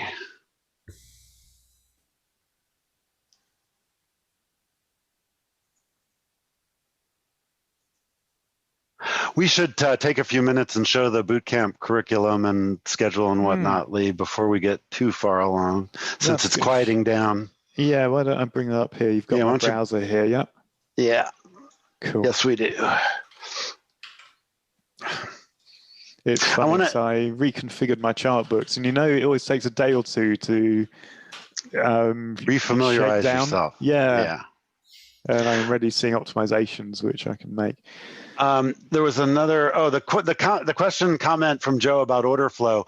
Order flow in TRG, the definition of that word for us is not footprint charts, which is I think what you were assuming. It's that we watch the volume behavior and the volume behavior at certain inflection points to trade, and we use both structural and price action approaches to do that. But all of that is order flow because it's based on the volume. And we're not using, artificial constructs like, the pivot or fibs or any of that stuff that, isn't telling us what's happening right now. Even moving averages, they're based on price, but they're backwards and they're averages. So of very little value, if any. So when we use the term order flow, we're talking about using volume traded at particular prices to make decisions. That's what we mean by however order flow. We represent that. It could be the time and sales, the tape. Right. But we're that's how making I watch decisions based upon the volume that's traded and the volume that's being advertised to be traded. And for example, right now we have a big high volume node right here, both the overnight session and the regular session. This was a big high volume node, and it's getting litigated right now. If you watch the order flow, you can see it going back and forth. The traders are arguing this point as to it's a middle and it's a high volume node. It's the POC, so it's right smack dab in value balance, as we would say, right? And you can see it getting litigated watching the tape. It's aggression up, aggression down. This is not clear yet who's going to win. That's what you can see in the order flow right now. So not only can order flow help you tell where to trade, right now it's telling us where not to trade. This inflection point is being heavily contested, so it's very, very hard to predict which way it's going to go from here. So you don't. You sit on your hands, or if there's some other structural setup that you're playing, that's fine. So it's saying it's like an indicator. It has to print before it's useful. No, it's not an indicator. It's fact. It's what has actually happened in the market. Hang on, while you're configuring yourself over there, let me grab the screen back real quick here. Okay, we are watching order flow here, Joe, right now. And if you look at my domes, you can see the greens and the reds are determining which side of the tape orders are going by or trades are going by at. So these greens are indicating trades that are going by on this side of the tape, which we constitute in order flow as being strong, positive, and the other way around. So what we're doing here is we're constantly gaming this little negotiation. This is all order flow. There's no indicator here. It's we're watching the tape and we're accumulating those buys and those sells and making decisions based on that. So this thing you see on my screen with the horizontal lines, none of those are indicators. They are just volume levels. This is just volume that you're seeing in here. And this is just showing us where the first hour low was. So it's really important to understand this is all order flow that we're looking at. It's not an indicator. It's the actual trading that's going on. Does that make sense? Are you getting, is that landing, Joe? Or if not, how can I make that clearer for you? Maybe one thing that might help it make sense for Joe in his head is that, by definition with order flow, if it hasn't printed yet, it hasn't happened. So if it hasn't happened, it doesn't exist. It doesn't matter. I mean, all right. Not getting any feedback from you, Joe, so I'll just move on. But answer in the chat if you get a chance, if that helped. All right, Lee, why don't we talk about the bootcamp a little bit? I'll give it back to you. Yeah, sure. Just need to find this browser. Where's the browser? Here's the browser. Cool. So the bootcamp we're talking about here, Zen and the Art of Order Flow Trading bootcamp. we're on the right screen. Yeah, we are. It's just slowing things down.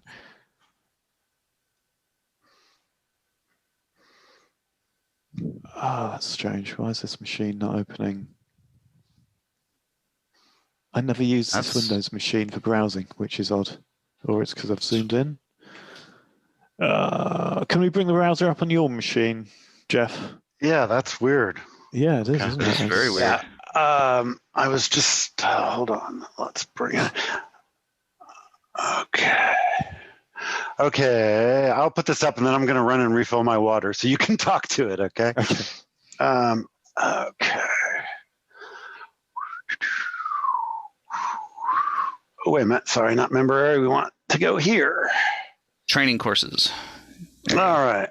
There you go. All right. You want to talk to that, Lee? Perfect. Yeah. So what we do for our guests, Jeff and I spent a lot of time last year really working on how can we distill what is important within order flow analysis into just what is important. Because, through our respective careers, we have learned a lot of stuff, thrown a lot of stuff away. And we thought, can we encapsulate this into a pretty intensive, brief class? We've managed to do it. So over 12 sessions, they're typically about 1.5, 2 hours each. In the first 2 weeks, we teach you how to interpret price action using really fast charts, 15-second charts, and interpret price action combined with the volume that's traded, the bar delta, in order to scalp based on price action. Scalping is crucial because if you can't enter with finesse and accuracy, then you're taking on too much risk. So we explain how to interpret these very fast charts, how to use statistical ranges to get a tradable edge based upon this. And at the end of those 2 weeks, you're in a position where you can regularly just sit down at your machine in front of a fast chart and scalp for a few ticks, and some of them may go longer. And for a lot of people, that's enough. It's a revelation in their trading. And we've got people in the boot camp, I'm thinking Amy, Summer, if you scalping is, core skill, bread and butter trading, you'll sit down in your machine every day, you make a few $100 with minimal time in the market, minimal risk exposure. But then in the second 2 weeks, we get into really interpreting the raw data in the footprint and profiles, how to read volume at price, so that you can understand all of the key order flow concepts, absorption, exhaustion, unfinished business, all these things, but actually read the numbers and totally understand what they mean. And this is the best way to go. Lots of people go, well, what indicator should I use for order flow? What tool do I put on to visualize supply and demand? And even as an indicator, no, scratch that. As a tool vendor, my answer is nothing. Learn to read the raw numbers first. Only then can you select to use tools to make your life easier. If you can't read it in the raw data, why on earth would you use a tool? And if you can't mark a piece of timber and cut it with a handsaw, why would you use a power tool on it? Crazy. So we teach you how to interpret the raw data in the footprint. This takes 2.5 sessions. Then we look at the market structure and the repeatable behaviors of ES around the first hour, like that particular opportunity we saw today where I traded from the middle to the edge. And we help you pull this all together into a couple of simple trade setups you can start to use every day. After 4 weeks of this, you've basically got a tool set you can use to sit down and scalp price action and also trade the equity indices around the first hour every day, which puts you on the path to potentially consistent daily trading, which is what you need in your trading career. So Jeff and I have we've run 4 of these. So we're somewhere 150, 200 people have been through the boot camps. Overwhelmingly, I hate to say it because I hate blowing my own trumpet, unless I'm talking about Sierra chart and liquidity. Overwhelmingly good feedback and responses, and people have made progress, which for us is hugely satisfying. And the majority of people continue with TRG in their membership and development and growing because they're surrounded by like-minded traders that get it and have this consistent approach to trading. So this is our Zen and the Art of Order Flow Trading Bootcamp. Everything is recorded. Recordings are typically in 4K, available within 24 hours of the sessions occurring. You have access to our online chat called The Pit, So we have homework tasks, we have Q&A. At the end of this course, you get a month's membership of Trading Research Groups. You're able to access all of our weekly meetings. The majority of people continue with membership well after that. But it's a great foundation into, this real life trading approach, how Jeff and I trade, and the number of frogs that we've had to kiss in order to find the prints and trade in consistent and reliable and factually accurate ways. So that is our boot camp. End of non-elevator pitch on our boot camp. Go on, Jeff. Just to say, I've been watching the action here while we were going over that, trying to share my screen so you guys could kind of watch. This entire area is very interesting. I've nibbled along a few times and had it work, and the last one I just got out of the way because it wasn't working. And just very, very interesting price action here. So Nived's asking if we can talk about prerequisites for the course. Well, we encourage you, if you haven't made any platform decisions, to not make any platform decisions. Just watch along. Let our education absorb, wash over you. There is a book list, reading list, which is Markets in Profile. Jim Dalton, sorry, Mind Over Markets, the second one. Thinking in Bets, Annie Duke, Blink, Malcolm Gladwell. But even then, skim reading these is fine. It's the concepts which are important. But the most important thing for our boot camps is familiarity with the concepts in the books on the reading list. If you've got access to a platform, that's fine. We don't want people distracted trying to replicate what we're doing while they're learning. There's plenty of practice time afterwards. And most importantly, open mind. Don't come to this trying to squeeze what you're learning into your MACD crossover approach, because it won't work and you'll be frustrated.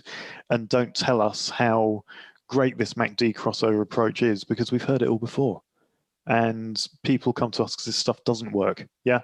So actually being blank slate, tabula rasa, open to taking on these concepts is the most important prereq, Nived. So I hope that's clear and helps. Jeff, while we're on your browser, are we? Yeah, I just grabbed along, by the way. Go ahead. Okay. Can we take a look at the library and also the pits, just so people get a sense of what's what? Absolutely. Let me make this a little bigger. And looks like we're going to be wrong here again on that. So let's get out of the way. All right. So the library, first of all, log in. And take this down a little bit so it's a little easier to read. Okay.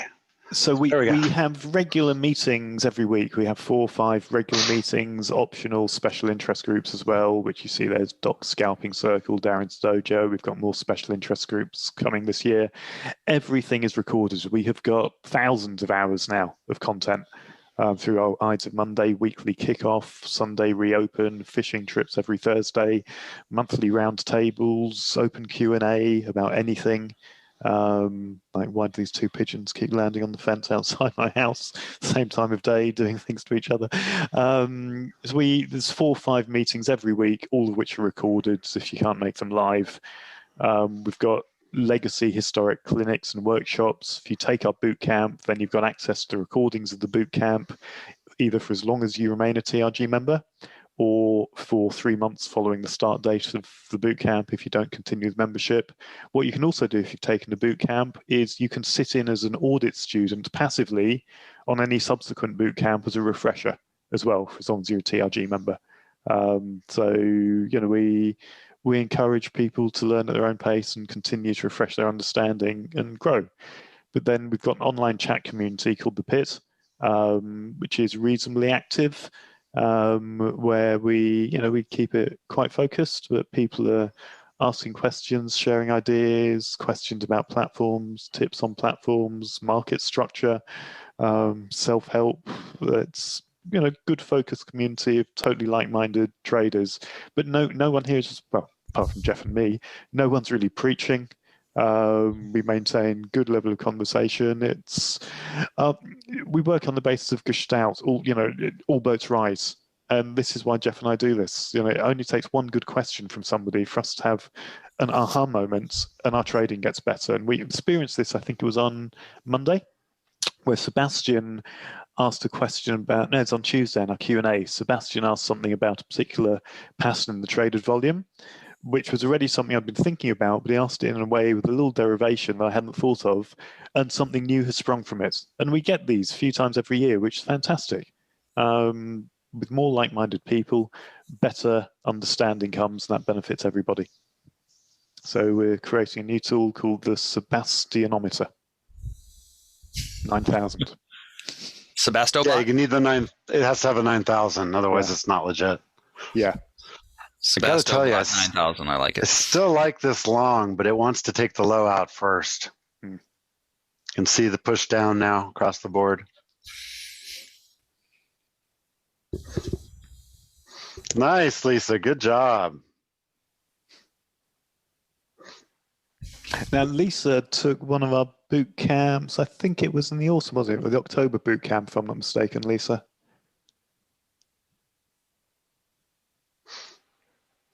Yeah, cool. October, yeah.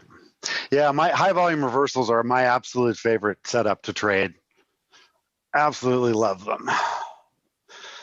So the other thing we do in the boot camp is we talk a little bit about process. I'm real big on process in my trading, and this is an example of what my process looks like and part of my playbook. Let's see if I can make this so it all fits. Anyway, that's another big component of what we teach, is how important it is to have process that you follow, so you're not just blindly taking setups, but that you're also considering context and price action. We've also started to get decent sort of psychology group. That's probably dressing up. Mindset. Mindset, yeah. So Darren, one of our founder members, original members from 2019, has TRG Yoda, has done a really good job on himself with introspection and understanding behaviors, and runs as a tutor a small add-on group for us, Darren's Dojo, which helps people manage themselves, because psychology is the hardest part of this game. It's super process driven too, which is what I think we all really like about it. It's all about process. It has to be. Yep. So we have lots of time here. What other questions can we answer for any of you guys, the guests, about anything? The immediate question is, where is my phone? That's weird. I've lost my phone. Call it and find out. Yeah, call it and find out. Ask it where it is. Boy, I really want to be long, but there's nowhere to manage risk here. It's, I want to be long here, and I'd want to be long down there, and I'd want to be even longer down there. So getting long is a bad idea, but I really want to be long. I think when this is all over and done, we're going to be back in the middle of the range for the day at least. But yeah. So far, it's been great scalping. There's been some really good little short bursts of energy. But right now, as it settles down into this could be a good time to start to play a little more aggressively as the tape settles down. Let's see. It brings up something interesting you might want to talk to, Jeff, which is the usual stuff you always hear about, stay out of the chop, and, the middle, the lunchtime, don't trade then, it's terrible, the action is unreadable, and you can't make money. Sideways movement. Yeah, yes, sideways. Exactly. Yeah, that's because everybody's got the trend indicator they bought, and they're all invested in how great it is. And the truth is that markets rarely trend. They go in bursts of directionality, but they rarely trend. And, the last 10 years, we've had a trending market. And, people say, if you just bought it 10 years ago and still had longs, you'd be up this much. Yeah, but that's not reality. It doesn't work like that. Particularly in futures where there's so much leverage, you can't manage risk to hold positions. So you have to be much more focused on inflection, which is why we use the term inflection points, and we don't talk about support or resistance. It's really got to be the now, what's happening in the now. And this is a really good example of a now that's tricky to trade. But as it settles into a range, it becomes a lot easier to trade. Price action in ranges is very predictable. I just blew up my 15-second here on ES just so you could see it. The more this type of behavior, this is ebb and flow here, we call that right there. The more of that we get, the more tradable it will be, because once it settles into that, the range becomes predictable. Before that happens, you're really only good spots to trade are high volume reversals like this one here, or this one up here, or this one here, where it can be really asymmetric and you can go with the momentum.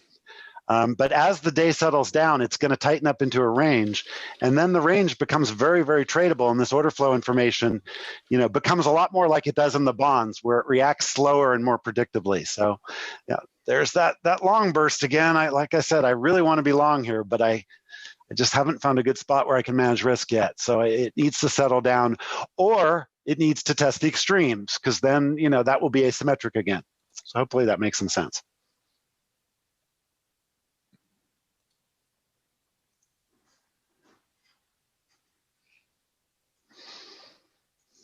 Are there any other questions about the boot camp, what we cover, prerequisites, how long it is? We've had really good questions from our guests. Yes, we should maybe talk a little bit about the remainder of our spring open house. That's a good idea. Can you do that? I can try. So, do you want me to bring up that page? Is that? Yeah, that would be excellent, because then I can remember what it constitutes. Yes. So let's see. There we go. Are you seeing that? Yeah, perfect. Thanks. Can you talk to it? Okay. For our guests here, what we have done is, just to give you a flavour of what TRG is about, and the style of teaching and talking about the markets that Jeff and I have, is actually open up some of our regular membership events to registered guests. So today is a fishing trip, which is something that happens every week. Jeff runs a session around the reopen every Sunday. I'm generally in bed at that point in time. I'm not there, so it makes it even more popular. But you trade the open live, talk about the week ahead, and the Sunday reopen is different to a regular overnight reopen because it's the start of the week. And sometimes these sessions will go on for quite a while, and you just leave the screen open, won't you, Jeff? And you let people riff around what they're seeing. Yeah, we've had some really great conversation, and we've had a couple of people guest host. It's kind of our fun session. Sunday reopens are kind of loose, so please join us. We start at 2:45 Pacific.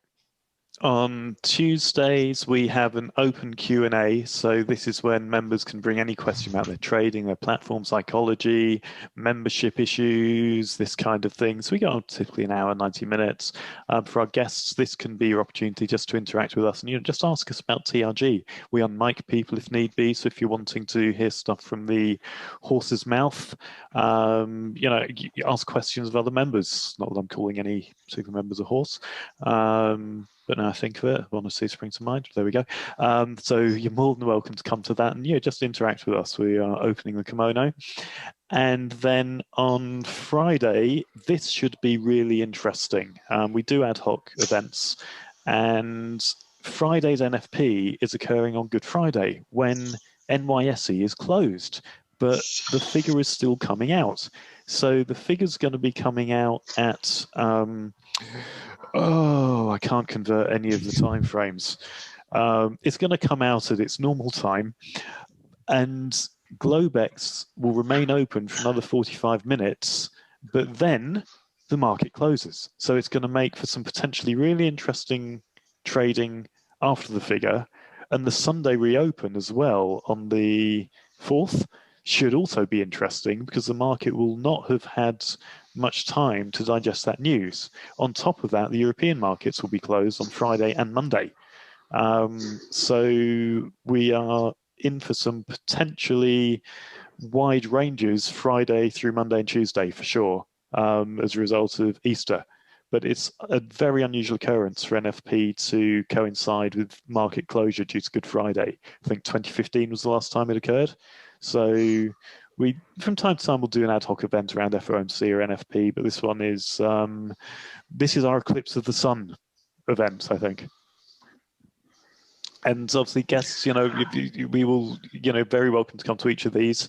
And as with this, we'll be emailing out the specific meeting details 1 day before and 1 hour before each event, so you know how to join. This is either a great short or a continuation of the long I've been watching here. We're at the other end of the volume now. And boy, if they can push this above the 74 area, if the market can trade up there, they could trap a whole lot of shorts underneath it. So yeah, look at the momentum starting to pick up. Move this out of the way so we can watch. Please give us any questions you have about open house or anything else. In the meanwhile, I'm going to watch this. It's really interesting. Up now on the day. Yep, it's about to break out, actually. YM is about to break out on its day. That's why I've got these here so I can see the edges and ledges and the volume profiles as we're happening. And look at the aggression in the buying here. These are equivolume bars, so they're thicker with more volume. And I'm also showing the volume at the top of each bar. This is a really aggressive move. If it can break out, it could get really interesting because we're still down 10 on the ES. So a gap fill is not out of the question here. That's kind of the long I was looking for earlier when I was nibbling down here. Although all the indices, again, they're right at the top of their LRC ranges, aren't they? Yeah, well, a couple have broken out. Yeah. Yeah, NQ and ES broke out. So this is right here is a really radical inflection point. And 74 has been strong for the last few weeks. So the question will be which way it goes.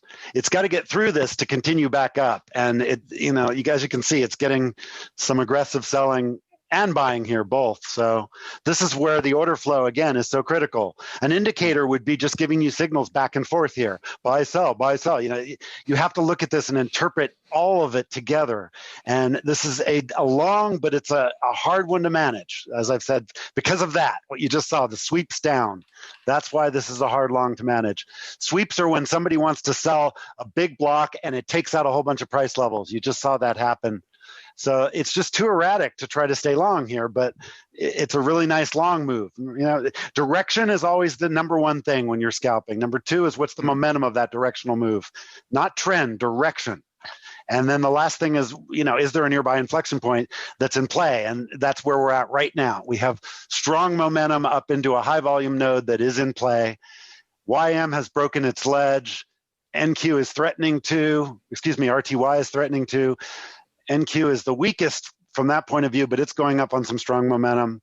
So this is a very interesting but tricky long right here. And watch this ledge break here.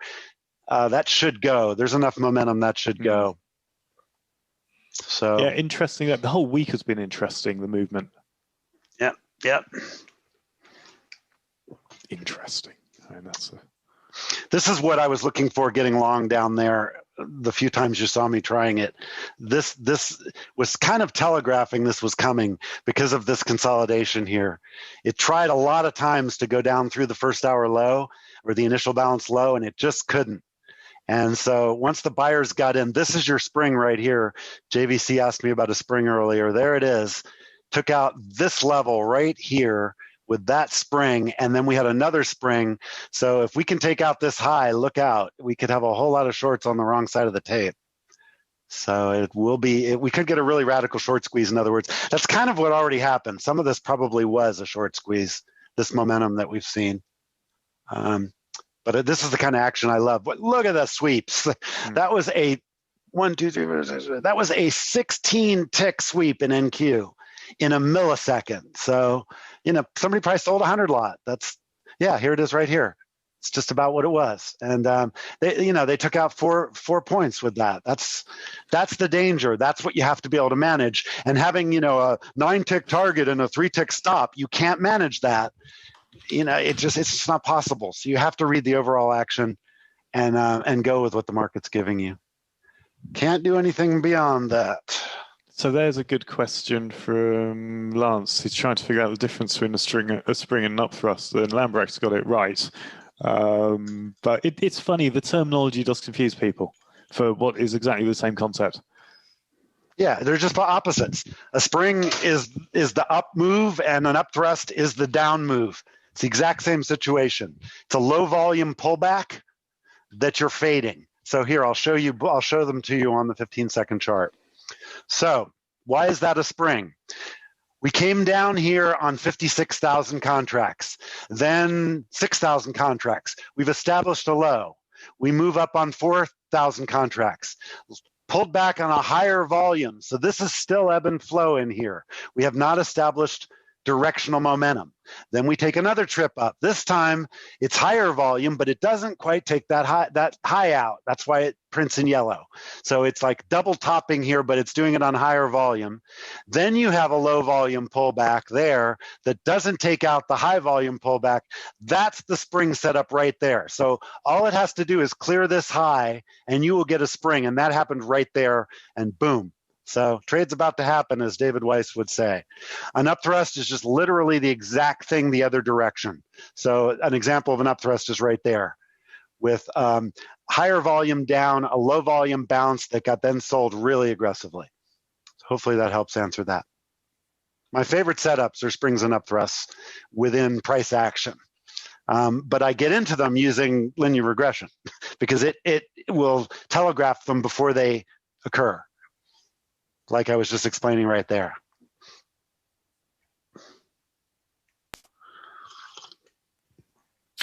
Nerved's got a really interesting question about. I'm reading it. I'm reading it right now. Trader. Yeah.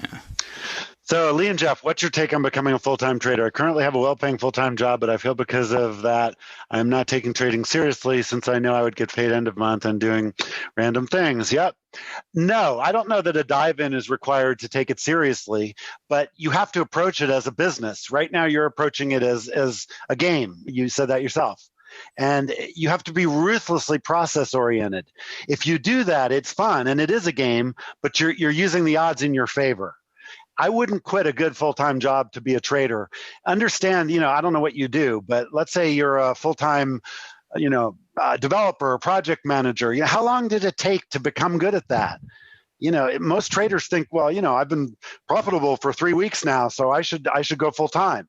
It takes years to learn how to do trading well. But the absolute minimum is going to be, 18 months to 2 years of every day following your process, and that could easily work around a job. I've traded full time my whole life, but I've also had a very successful career in tech and in venture capital because those are very complementary. That helped, but it's a good question. I would never coach somebody to just dive in and trade full time. And, unless they just had really, really good family support and friend support and didn't need to worry about making any money for a few years, if you have a trust fund, maybe, but I wouldn't just drop everything and jump in. The mistake you make if you do that is you don't respect the fact that only a portion of trading is mechanical. Once you get good at the mechanics, then Nerved, what happens is it's all about you. And just by having a bad day, you can make mistakes. Trading is one of the few businesses where you can go and work all day and go home with less money that you came in with. So you have to be really good at managing your process and your execution. That is what's critical. The technique is just kind of like the prerequisite to get in the door. So I would not do that, but. And I had the experience of being in a prop firm in 2014, 2015 in London, and they started out with some education, this kind of thing. And during that early phase, I quite enjoyed it, although it got to the point where getting up at 4 a.m. and then being stuck in front of a screen for 7 hours and trying to work out which sandwich bar to go to for lunch became a bit dull. But once it got real, I didn't like this kind of artificial imposition of pressure of you need to make money every day, and the psychology changed, and I felt much more comfortable treating for me in my case as tool developer, vendor, educator, I like to position trading as paid R&D.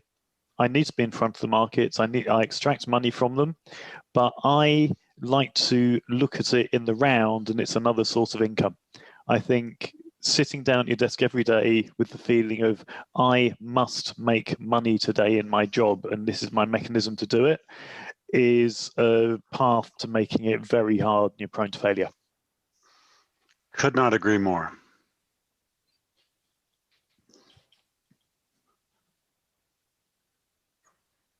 Certainly, this is a business. If you can look at it as I know how to get a few $100 every day in an hour, fantastic. I would not personally look to sit in front of a screen for 7 or 8 hours feeling I have to be in front of the market all the time and get as much as I can.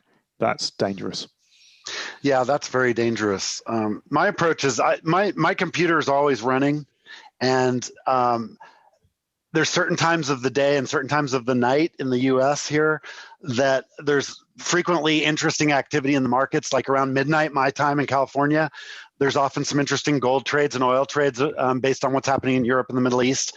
And so I just basically leave my computer running. And if I walk by or if I know there's a good time coming and I want to do a scalp, I'll do it.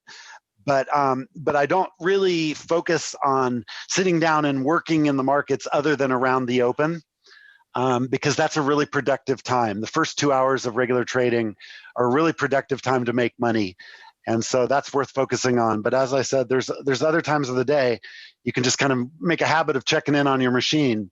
I think it's a bad idea, like Lee said, to just sit there all day trying to make money, because the market just doesn't really work like that. Your big enemy is the psychology. Once you have a profitable process and you have 1 or 2 setups you can lean on, then it's all about you not being stupid. And people generally understand that, but they don't take that seriously enough because that's really the only thing that matters. So it all becomes about managing your business.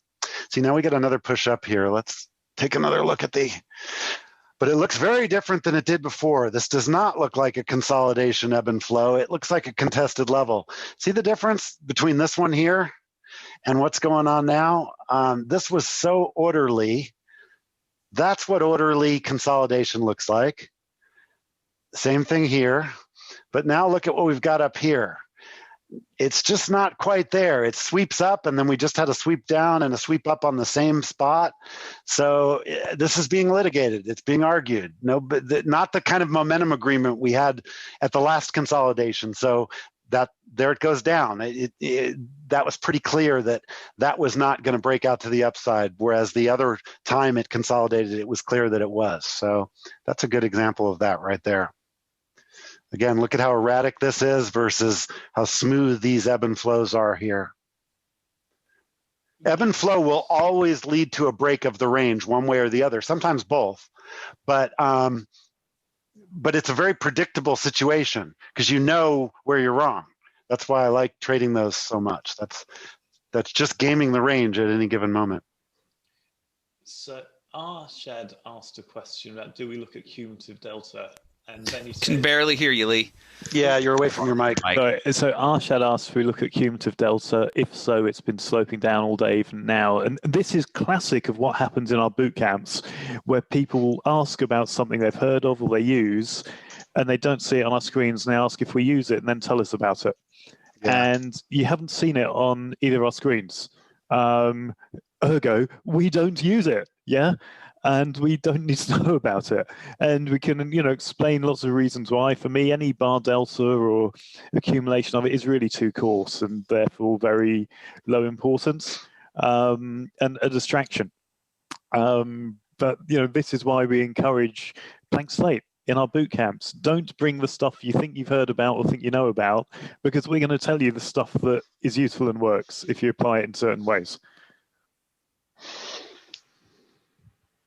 How about that? Admonishing non-members, non-students. And he's still happy. Fantastic. For me, the bar by bar delta is much more important because it tells me where the inflection points are. Cumulative delta, over time it might be useful, but everything about order flow scalping is in the now. So anything that's backwards looking is going to be a dangerous thing to lean on. For example, right now, look at the aggression in the bar by bar delta to the downside. It's different than it was earlier. It's heading down. That, in other words, the aggression's increasing. So that's very telling. I wouldn't even see that happening on cumulative delta. It wouldn't even measure. And I can put it at the bottom of any of my domes here. Give it a second. That's the cum delta right there. And again, doesn't respond fast enough to be of any value for me. So. And can often be misleading. We can have an up day that has a negative delta, cumulative, And there's a lot of reasons that can happen. But again, I don't want to think that hard. I just want my tools to tell me where my odds are good.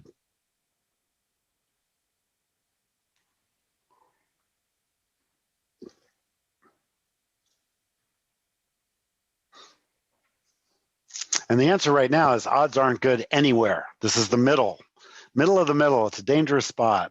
But if you look on my these little 2-minute views here at the moment, those were 1 minute a little while ago. I'm just consolidating them. Look at the high volume nodes in here. Get the pointer. Oh, Zoom, where did you hide the pointer thing? Let's see. Okay. There it is. All right. So you can see high volume nodes right here and here. We're between those. And then there's another one down there. So this is kind of no man's land here. Same thing. We have a triple D in NQ, 3 significant distributions, and we're between the bottom 2. So again, all of these are very sloppy patterns, but they are kind of filling in. This is the one thing. Let me grab so this is my structural view here. And the one thing about this that is interesting to me is we're consolidating. This was the overnight high volume node, and we're consolidating just above that on high volume here in the regular session. So right now, that kind of 65 area is a real significant line in the sand to me to continue filling in up here. As long as we stay above that, I'm going to continue playing long as a price action guy. So hopefully that makes sense.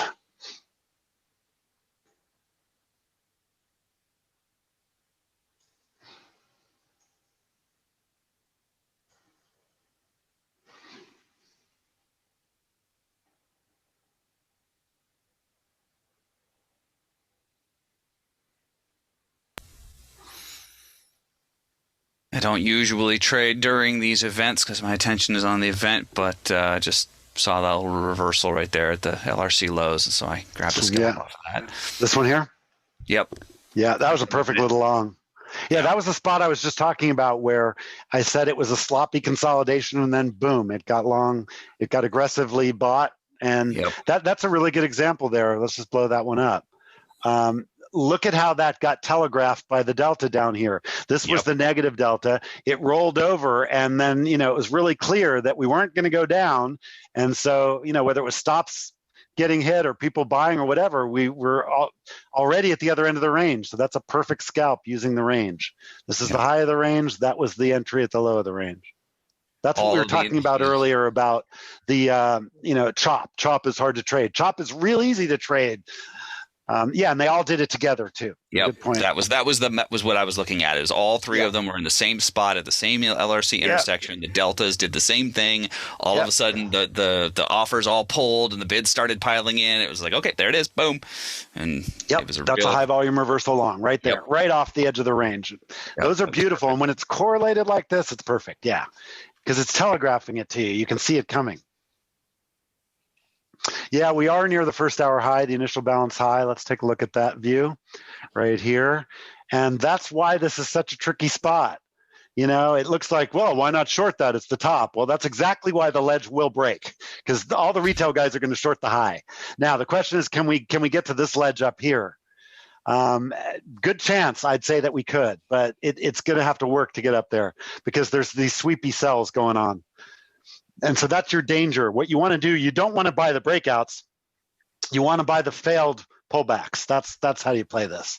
And that's hard to do. But there it goes. The ledge just broke. So that's why we say ledges always break. And that's why, Lance, they're such good trades, because it telegraphs it. This one is a pretty good low-risk long ledge break because it's already in a pretty good long move. So that doesn't mean you'd let it move around more or give it more room against you. It just means it's an easier one to execute against. I'm going to talk to Art's question. What's on my charts from Emoji? Are there more things an individual has to Yeah, why don't you grab the screen back, Lee, to do that? I would if I could. Okay. There we go. So Art, nothing. Yeah, you don't have to purchase anything. I always teach stuff from interpreting the raw data from first principles. So I may use emoji tools to highlight things, to make things easier to see for myself, because I want an easy life. But we teach everything based on reading just from the raw data. Then afterwards, you can decide if you want to make your life easier with tools like emojis, productivity enhancers, and to free your mind to look at other things. But we don't mask anything behind commercial offerings. We teach everything from the raw data. This is my belief as a tool vendor, as what the right way is to provide tools. Because once you understand what they do, then you can understand the value of them. If they're dressed up as some magical thing, but I'm not going to tell you what they do, that's nonsense. So we would advocate buy nothing before you take our education. Then with How often do you hear that? Yeah. Then with increased knowledge and understanding, you can make a good informed purchase decision.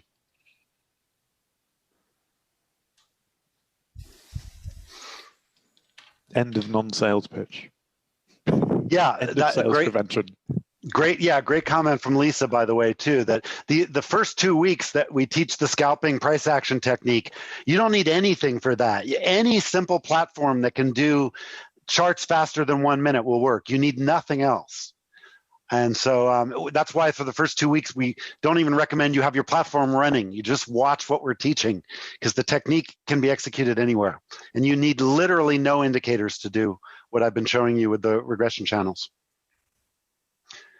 Every platform has regression built into it. I don't know any that don't.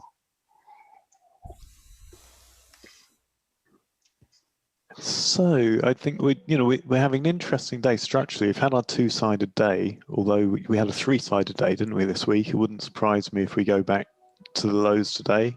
If not today, certainly overnight, I think, has got some chance on it. Wow, that was a sweep.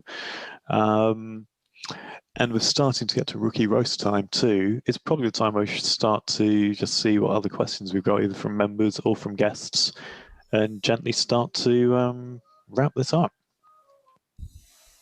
So, what other things can we answer for our regular members or any of our Spring Open House guests?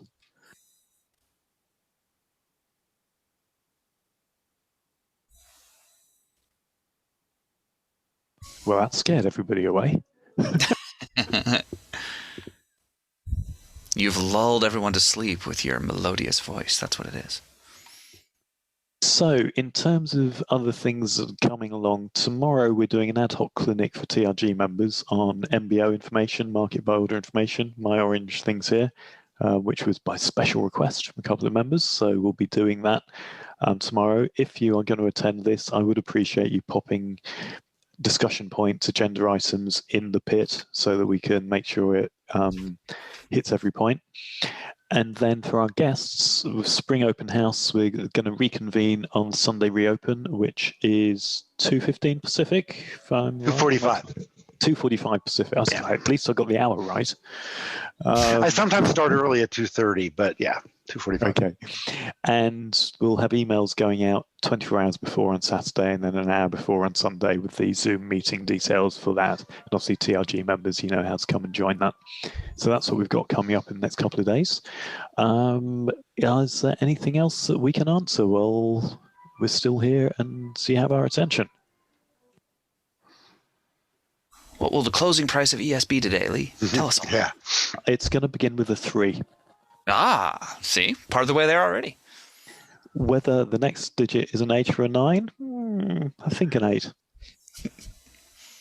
After that, I don't know. After that, you are uncertain. But if your stops are wide enough, you can use the information of, beginning with a 3. Right. There you go. Yeah. Just keep buying the dip. Yeah. Yep. You keep losing, you just need a bigger account. That's all. Right. Go Exactly. and sell that 4,000 put.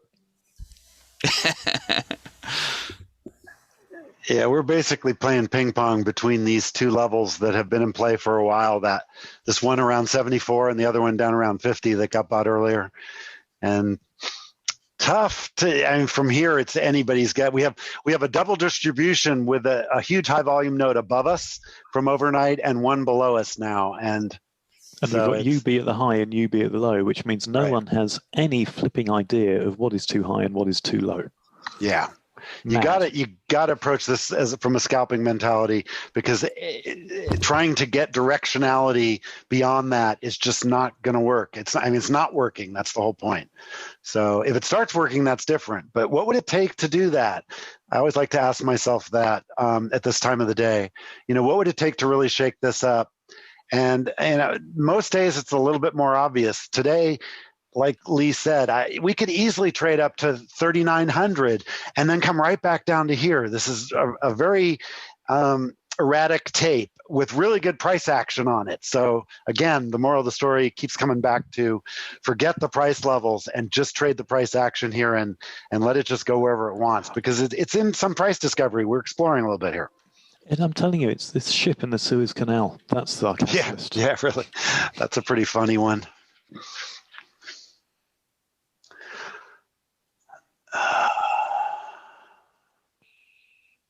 So it's looking like we've exhausted all the questions.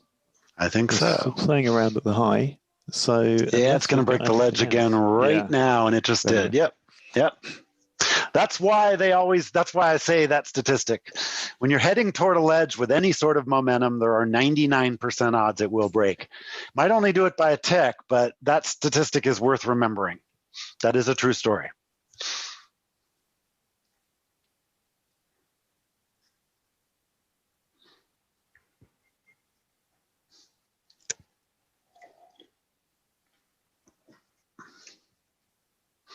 So I think if we don't have any other questions, it's probably time for us to think about wrapping this up. What do you think, Jeff? Yeah, I think this is a good spot to go ahead and wrap up. What do we teach futures options or talk about an approach to it? I don't. I play with options, but I am only reading the futures to make decisions on them. But we do have a couple of members who are quite deep into options, one of whom traded options professionally. Yeah, Tom was on the floor at the CBOT. Amy is an active options user. So we do have a subset of experienced options traders within our community. I use them to collect premium, nothing more, but I'm not doing anything other than deciding which way the futures are going to go and writing spreads. Good stuff. Well, I think thank you everybody from the greater public who showed up today. It was really good to see you all. It was fantastic to have another big turnout for the open house. So thank you for that. And hopefully we see you on a bunch more of the spring open house events. It's going to be a good week for this. So good timing. Next one is Sunday, 2:45 California Pacific time. We will talk about the reopen in the upcoming week. All righty. Any last things? I think it's a wrap, JVC. So thank you, everybody. Until the next time. See y'all later.